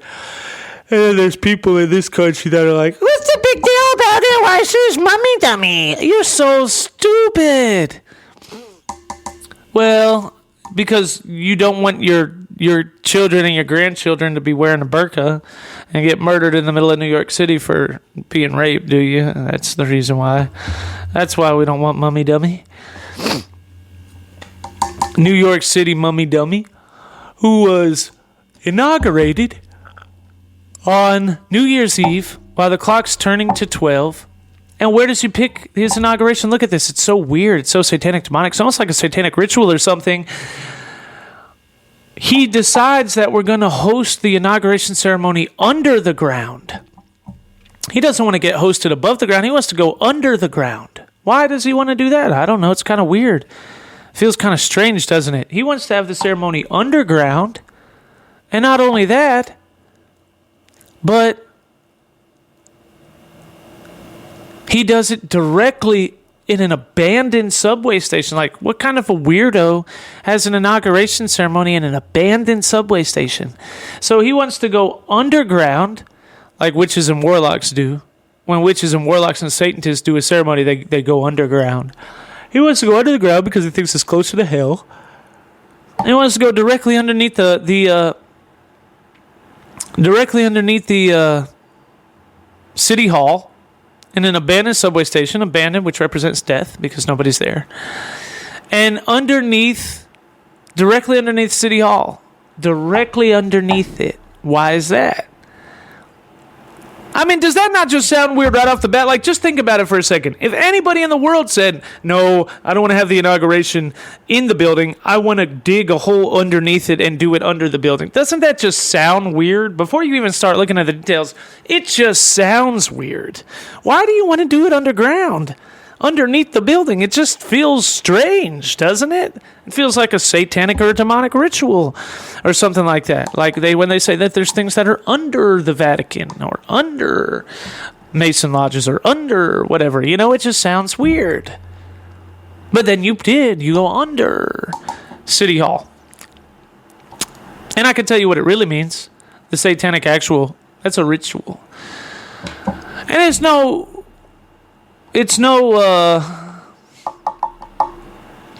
no secret that every time a president has an inauguration ceremony on January 20th, that Masons, it's no secret that the Freemasons have written their symbols all into Washington, D.C., right? There's whole documentaries on the History Channel about that. It's pretty obvious. Their blueprint is all over D.C.'s. You look at it from a helicopter and you can see the satanic and Masonic symbols marked at the points throughout D.C., and they do their thing where they always have to make it geographically, just like the Egyptians did with the pyramids. And like all temples do, and like feng shui does, where they think that there's certain spiritual aspects to certain geographical locations, and they make things at just the right angle from each other because it's supposed to be a ritual in and of itself. Right? And that's the reason why Mason lodges are always beside city halls and always beside police stations. I encourage you to go to your local Mason lodge, and then you're going to find out it ain't that far away from your city hall or your police station, is it? Why is that? Very interesting. Or sometimes they'll be directly in between the city hall and the police station. They'll be on the same road Same exact street, but just maybe a mile down the road, but it's always 100% parallel on the exact same street. Why is that? Because it's angular, and they think it has to do with spiritual, geographical, spiritual authorities. That's what they believe. 100%, wholeheartedly. Why do they believe that? Well, I don't know. Why did every ancient religion believe it? They do the same thing in Greek mythology. They did the same thing. The Egyptians did the same thing with the pyramids. That's why the 3 points of the pyramids are lined up perfectly with north, south, east, west, and west. The 4 corners and the tops of the 3 pyramids are lined up perfectly with Orion's belt. It's the same exact thing. Okay, so Dummayor, the Muslim, goes underground and holds that ceremony directly underneath City Hall because he wants to be in alignment with City Hall, but he's underneath it because hell's overtaken City Hall. But not just that, but also because he wants to go to the foundations of City Hall. He wants to go to the very foundations of City Hall, right? The foundations, you can't get to the foundation of City Hall, so go underneath the foundations. You're the foundations of the foundation of City Hall. And once upon a time, the foundations of City Hall in New York City and the world, or the United States of America, was built on the Bible, right? But then 9/11 happens, and the Muslims and the radical jihadists, they see that as a blood sacrifice. They see that as a blood ritual. The sacrificing of 2,000 blood souls to help them take power over a region, right? That's what witches think with human sacrifice and animalistic sacrifice. That's what Muslims think because witchcraft is involved in Islam. And any witch in the world would tell you that. Muslims practice witchcraft in their rituals, whether they realize that or not, but they are. It's a witchcraft. And some do, and some don't. And there's an overlap between the two, and so on and so forth.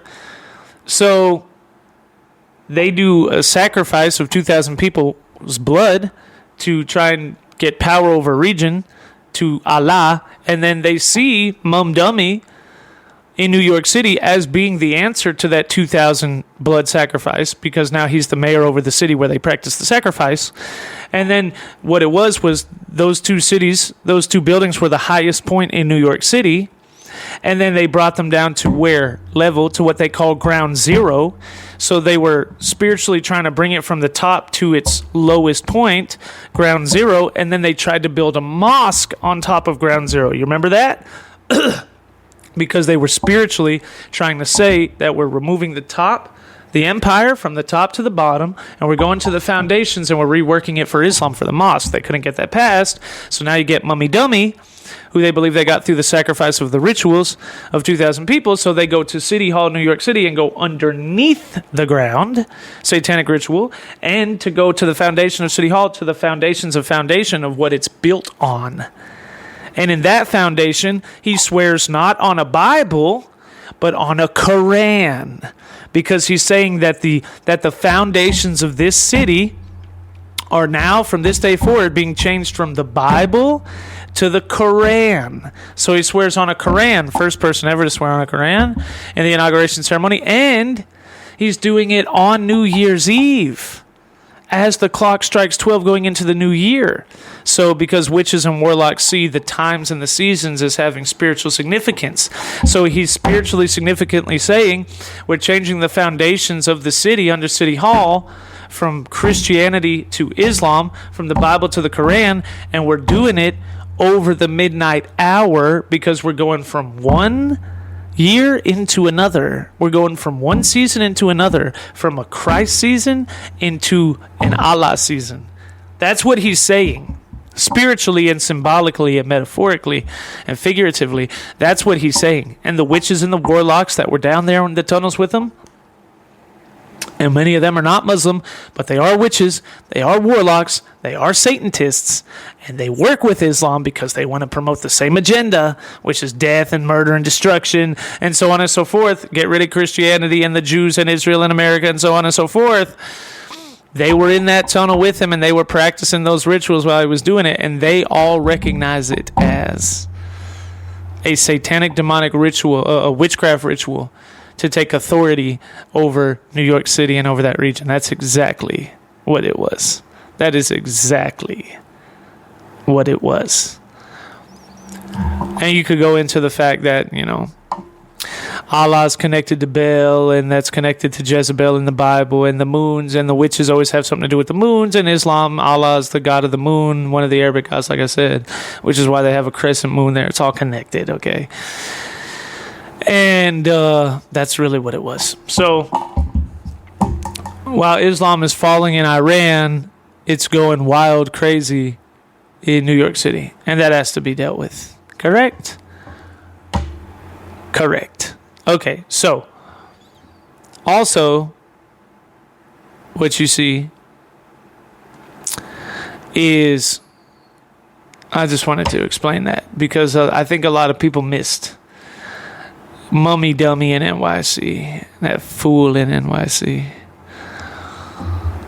His days are numbered, though, I'm telling you. I don't think he'll even finish out his term as the mayor. Something's going to happen there. I don't know what it is, but something spiritually is going to happen there. But, and I guess that leads us to our last subject. Speaking of what, because people say that that's a conspiracy or whatever. Well, speaking of conspiracy theorists, Candace Owens. Oh my goodness gracious. I have almost lost, I think Candace is gone. I think she's gone. I think she's gone crazy, bro. I really do. I think that she has completely lost it. And I've defended her, and I've tried to help her, and I tried to stand, and I tried to do, but now, you know what? It's just, Candace is gone, bro. And she's becoming like Fakharan. You remember Fakharan? That racist guy who said that the Jews were behind slavery, and now she's saying the same thing.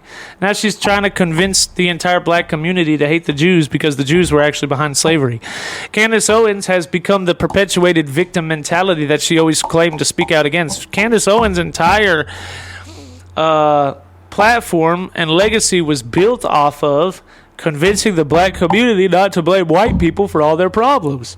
She's right about that. BLM is trash, and she's right about that. It's a victim mentality, but now she's just acting like a victim to the Jewish people, and now she's trying to claim that they shouldn't be victims of the white man, which they shouldn't be, but that they should just go ahead and become victims to the Jewish man. That's the real solution, right? Yeah, that's what she says. I mean, it's basically what she's saying, right? That's what she's promoting. And now Candace Owens, not making it up. I want you to hear what I'm about to say to you. And if you haven't heard it, or if you've heard it before, you already know how crazy it is, you know what I'm going to say. Not making it up. Candace Owens now says, this is her newest take on the Charlie Kirk assassination. Candace Owens now believes that Charlie Kirk was a time traveler. She now believes that Charlie Kirk was a time traveler.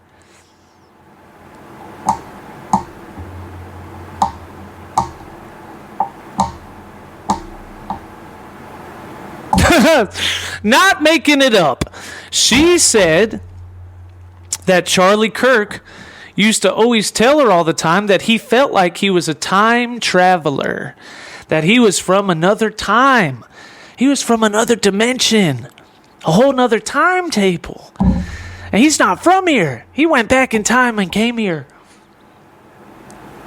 Or the future, or whichever one she might think, whichever one it is. She believes that Charlie Kirk was a time traveler. She claims that Charlie Kirk used to tell her all the time that he was a time traveler, that he wasn't from this era. And Candace responded, I am not making this up. I know this sounds crazy. I do. Because it's insane. It sounds cuckoo, cuckoo, cuckoo. What? What did you say? Candace, you're losing your mind.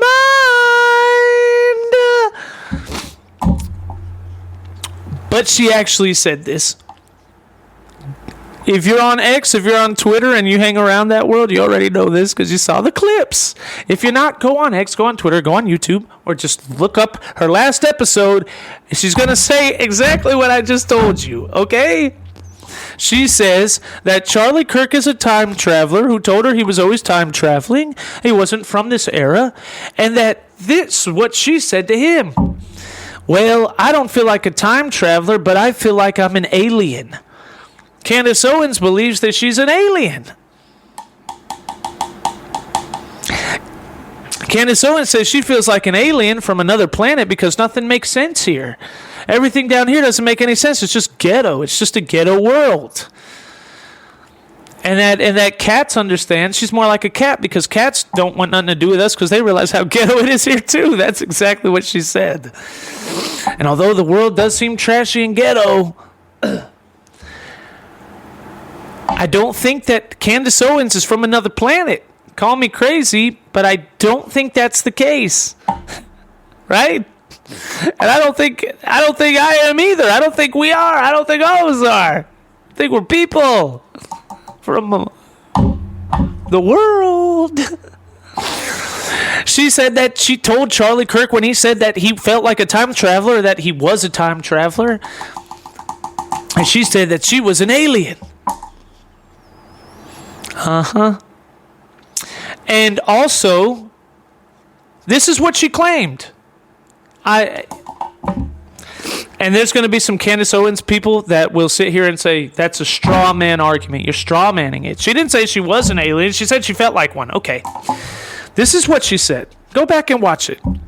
Charlie Kirk said she claims that he always told her that he was a time traveler. Then she goes out of her way to say that she doesn't deny that it's true, that she could see it. Then she said, I would always tell him I felt like an alien. I'm not from here, right? So you could say that Candace, someone will say, well, she didn't say she was an alien. Well, she did say she was an alien. But if Candace doesn't want to sound too crazy, she might say, well, I didn't say I was one. I just said I felt like one. And now they're asking all these questions I don't understand, you know?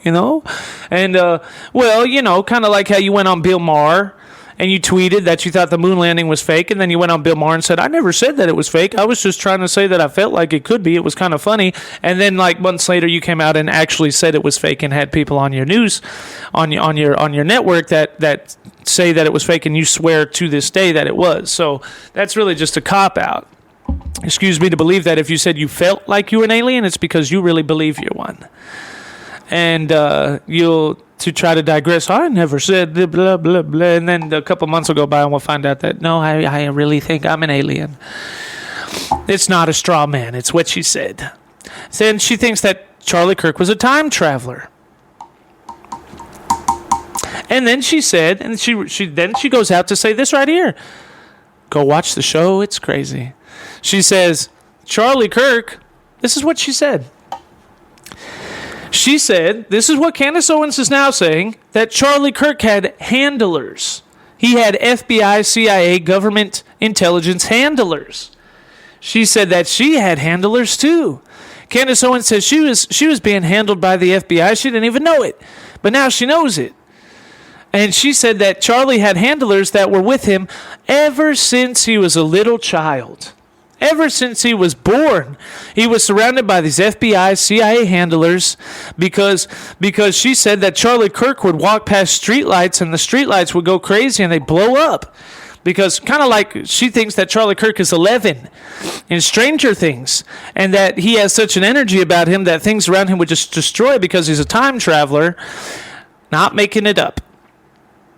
And that he had government handlers that have been watching him ever since he was a little child, ever since he was born, that have been standing with him and watching every single part of his life unveil. And that Operation Looking Glass, that they had an operation called Operation Looking Glass where they could see into the future, where they tried to see into the future through various means, well, she says that they stole ancient Sumerian technology from the ancient world. They gave them the ability to look into the future, and that they created an entire time warp system where they could look through it and see every timeline that would ever collide. These are Candace Owens' own words. They would see every timeline that there could ever possibly exist, And they would use it like deja vu to predict the future for how things were going to turn out. And that sometime in 2012 to 2016, for whatever reason, she doesn't make any reason for why this happened, that all of a sudden the timelines, they couldn't see to where they would go anymore. And they didn't know how they were going to end. So as a result of that, they were using this Operation Looking Glass to study Charlie Kirk, the time-traveling boy wonder who has electricity blow up when he gets too close to it, that they had been studying from the time of his birth and had been handling him with intelligence agencies every step of the way from the time he was born to now. And that while they were watching him, they were controlling him because he was such a powerful entity, and that when they looked through the looking glass, they saw where he was going to go, and then because they couldn't see where he was going to go anymore, they freaked out. And then when he started telling a different narrative, because he was going to change his narrative on Israel and the Jews, apparently, that's what she says, is that caused those handlers to freak out, and that they had to assassinate him to stop the timeline from going a different direction. Not making it up. That is what Candace Owens now believes and now perpetuates as her mainstream talking point conspiracy belief narrative. This is not some out there whacked out theory. This is Candace Owens, number one. This is the one she's going with. This isn't something she threw out there, someone told her. This is what she said is now her baseline belief. She is willing to die on this hill. This is what it is. Charlie Kirk, the time-traveling boy wonder from another dimension who blows up electrical signals when he walks by, was studied by the government because of his unique time-traveling indigo child abilities. And as a result of that, they looked through Operation Looking Glass and saw where he was going to go with his future from old Sumerian technology, and they stopped being able to see in 2012 to 2016 for whatever reason, so they didn't know where he was going to totally go, but they were watching to make sure he didn't go any direction they didn't want him to, and because he was going to change his narrative on Israel and the Middle East, they decided, the same handlers, that they had to take him out so that he didn't destroy the timeline, and they decided to assassinate him as a result of it, and that's the real conspiracy of what happened with Charlie Kirk's death and murder. And now, she ended the show saying that, and now her next show, whenever it drops, is going to be all about Operation Looking Glass and the Sumarian technology to prove that they were looking through it to see where Charlie Kirk was going to go. That's what she said. Candace Owens has completely lost her mind. She is gone. I can't defend her any longer. Anybody that knows me knows for the last decade I have been the biggest Candace Owens fan in the world. Okay? But enough is enough. Okay? This is too much. This is ridiculous. I cannot defend Candace Owens at all any longer. I can't defend her. I can't say that I believe that she has pure intentions. I can't say that I believe that she genuinely wants to know what happened to Charlie Kirk's murder, and that's the reason why she's asking questions. I can't confidently say that I believe any of that. I don't know what to believe about Candace Owens anymore. I don't know if she's mentally unstable, if she's losing her mind, if she's having a perpetuated state of psychosis, or if she is filled with so much bitterness and hatred for the Jews and Israel, and she's so anti-Semitic that she would actually try to create this entire whacked out narrative to just blame Bibi Netanyahu and the Jews and Israel for everything, or that she doesn't believe a word that's coming out of her mouth, and she's really a narcissistic, sociopathic psychopath who's actually trying to make money off of the fact that Charlie Kirk was assassinated.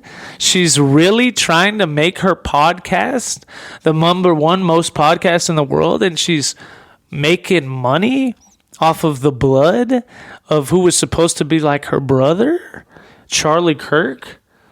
Is that the option? Because, I don't know what it is anymore. I can firmly say that I don't believe that Candace Owens' motivations or intentions are pure.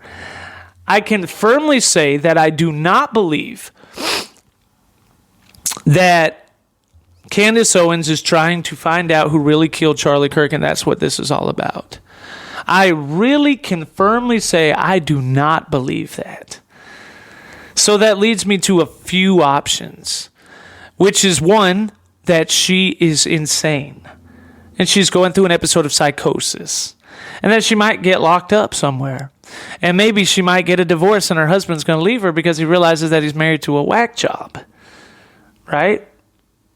Either that's the answer, or she's filled with so much hatred and bitterness, which is malicious, ill intent, for the Jews in Israel, that she's willing to say anything that can make anybody want to destroy Israel, or that she really doesn't even believe anything that's coming out of her mouth, and she's a narcissistic, sociopathic psychopath who thinks it's fun to make money off of the blood of the guy that made her one of the heads of Turning Point USA and is the only reason she has a platform, and who she calls her brother, and now she's making money off of his assassination.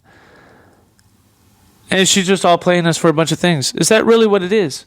You now think that you have a crowd full of conspiracy theorists, and now you're just trying to, well, it's getting me 3 million views every video, so if I keep on going, let's see how far we could push this. Now I know my audience is just a whack job of conspiracy theorists, and I have nothing to say, so I'll just shove the craziest conspiracies down their throat just to milk them for every penny they have. Like, is that really what it is? Is that really what it is?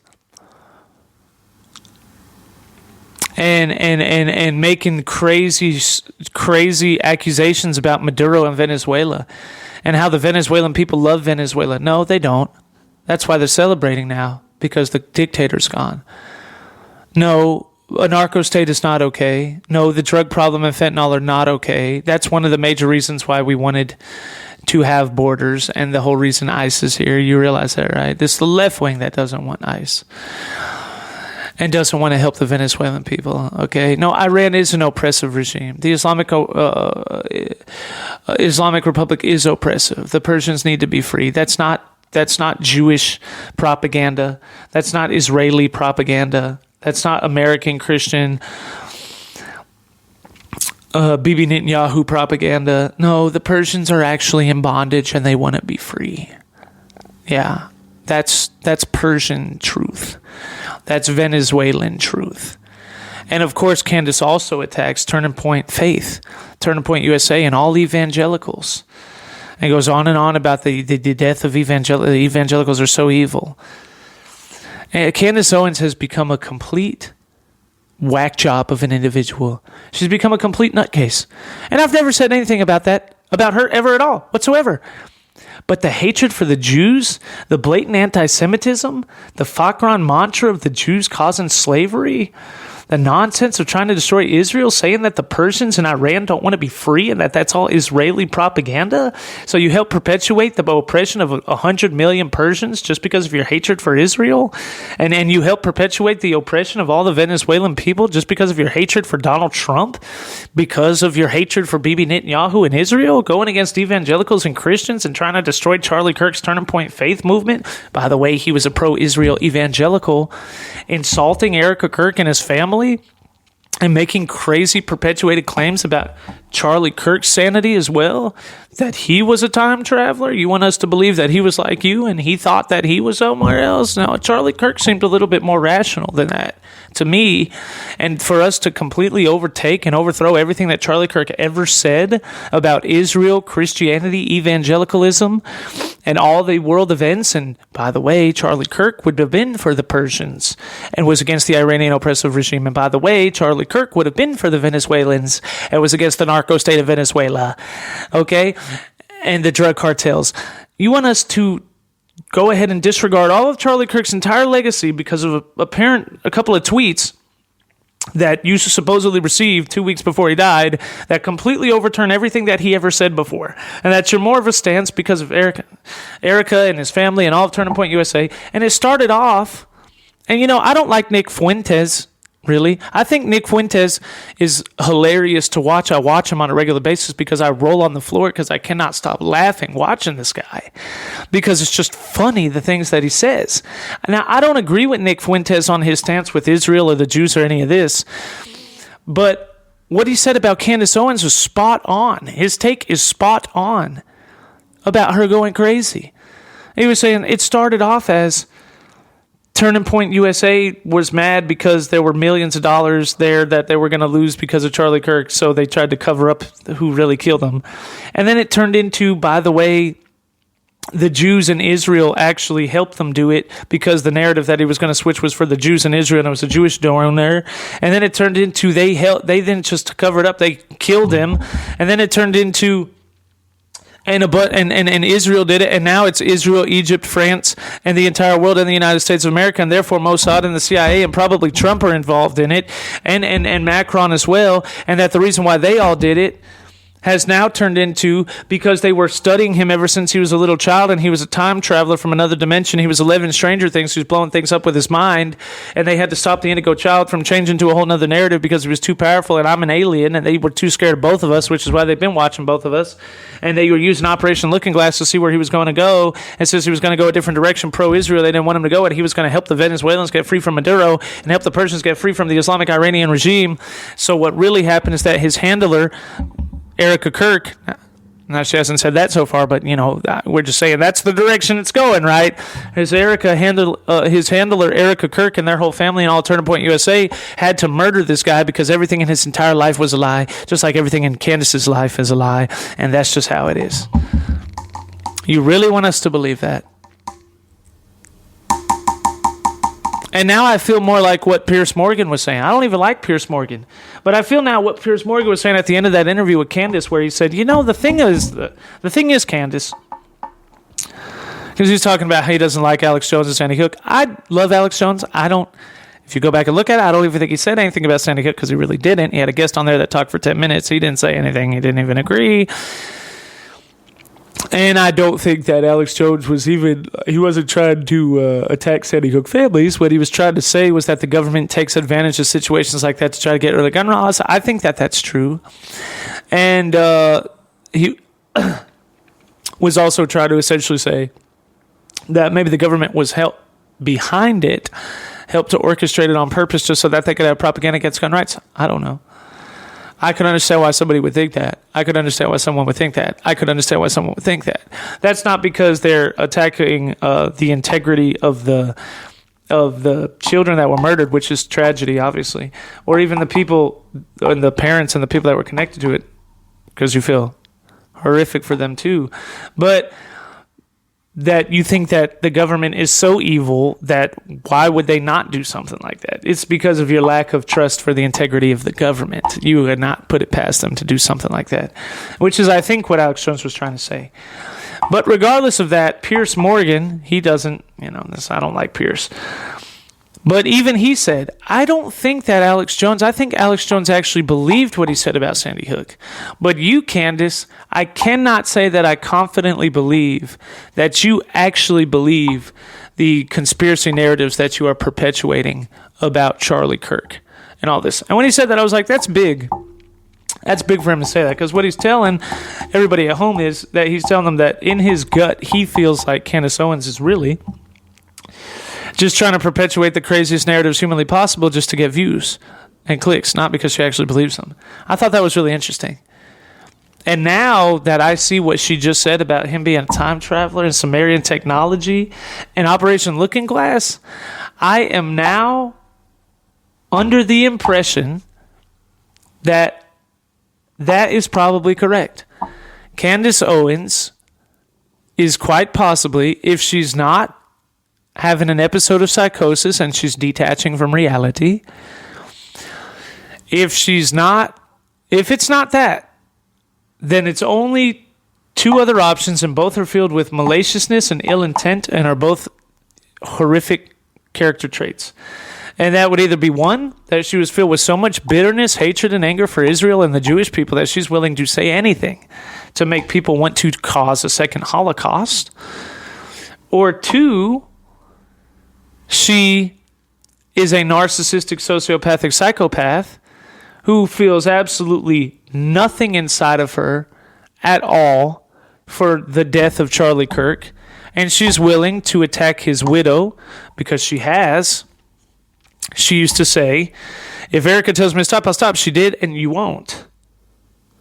She continues to attack and doesn't care anything about his children who don't have a father, anything about his widow, who's the only resounding voice for Charlie on the planet.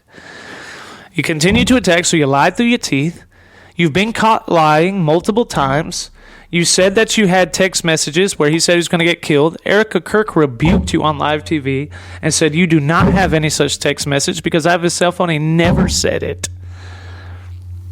You've been caught lying about other text messages. You've been called out by Erica. You've been called out by Alex Jones. You've been called out by everybody. You, on national TV, had an anonymous tip from somebody that claims that this was connected to some sort of Jewish thing and some sort of address, and they baited you in to prove how much you don't fact-check your information, because they baited you in and then gave you the address, and the address was to your lawyer's office. And you went on your show in front of 3 million people and told them this whole story about this address and this lawyer and gave them the whole number, and then everybody came out and told you, Candace, did you check the address on that?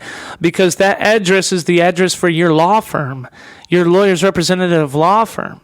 Then they spreaded that everywhere, and then I had to go ask Grok, because I had to verify, did she really do that on live TV? Is that really her lawyer's address and she didn't know it? And Grok and all the AI verified, yes, that was actually her lawyer's address, and it appears that she had no idea and that she failed for a prank tip. But that also shows you how much she doesn't verify her information, that she runs with anything that she ever gets. So you've been embarrassed in front of millions of people for perpetuating a false tip that was about your lawyer's office. You lied on blatant TV and said that you would stop if Erica told you to stop, and you didn't. You kept going. You have insulted and are now diluting the assassination and the blood of a martyr and political persecuted individual, Charlie Kirk, by going after his wife and ignoring the fact that his children now have to live not just with his assassination and not him being there anymore, but now they have to live with a whole memory of Candace Owens going nuts on them for didn't even wait till days after the fact to start a whole perpetuated narrative about him. After Erica Kirk and the children. And now you've gone so far off the deep end with crazy perpetuated narratives, and you tirelessly worked around the clock, been caught lying about text messages, rebuked by Alex Jones, who proved it, and then you want us to believe that Alex Jones is in on the New World Order to get Candace Owens. Yeah, of all people that just decided to jump boat to the New World Order to get Candace, it's Alex Jones. Been rebuked and proven wrong by Alex and many others and Erica Kirk about text messages you lied about. And you've worked tirelessly to destroy Turning Point USA today, Charlie's legacy, Turning Point Faith today, his legacy, to claim that he was not an evangelical and that he was becoming a Catholic. So you tried to destroy his entire testimony. And you tried to destroy his entire legacy. He was pro-Israel his whole life, but because Candace Owens thinks in 2 weeks he was changed his mind, he just is. All of this nonsense that you've perpetuated, you're either completely bitter against the Jewish people and you're trying to kill them. If you haven't lost your mind, you're either completely bitter against the Jewish people, you're trying to kill them. That's malicious. Or you're so cold that you don't even care that Charlie Kirk was murdered. And this is really all about your own narcissistic, sociopathic, psychopathic, get views, paid clicks and subscriptions, or whatever else it is under the sun, all for you. That is disgusting. That is disgusting. And if that is who you are as a human being, Candace Owens, then you are nothing that we ever thought that you were before. You are nothing of who we on the right wing, Candace Owens supporters, Turning Point USA, Charlie Kirks supporters, people that were anti-BLM, people that were fighting for the cause of showing people that the Democratic Party was full of crap and being against anti-white racism and all that, all the people that fought for this whole thing, you are nothing what any of us ever thought that you were before. You are a wolf in sheep's clothing, and you're a snake, if that's the case. If what I said is the case, then that is what you are. And you are not what any of us ever thought you to be before. And now it's coming to the light. Now everybody's seeing you for who you are. And that's really strange and really snaky. And if you are that person, if that is who you are, then we don't want anything to do with you. And we would have to, I along with many others, along with anybody who's not anti-Semitic and does care about Charlie Kirk and does stand for everything we originally thought that we were all standing for in the beginning, and doesn't stand for anybody with human morality that doesn't think that we should make money off of the blood of people's deaths or try to twist their whole life stories to create some sort of holocaustic nonsense about an entire group of people because we're mad at a few of them. If you haven't lost your mind, that's the only two options. And if you have lost your mind, then really it's still the only option. All of us, including myself, have to be forced to denounce you and denounce Candace Owens and all of her crazy, insanely out of touch and out of whack, conspiratorial nonsense, rhetoric, stories and perpetuated narratives, and whatever end goal that she's trying to get out of this. We would have to renounce and denounce anything associated with her, that entire rhetoric movement, and anything and everything that she's perpetuating or trying to do. And that is my final thoughts about that.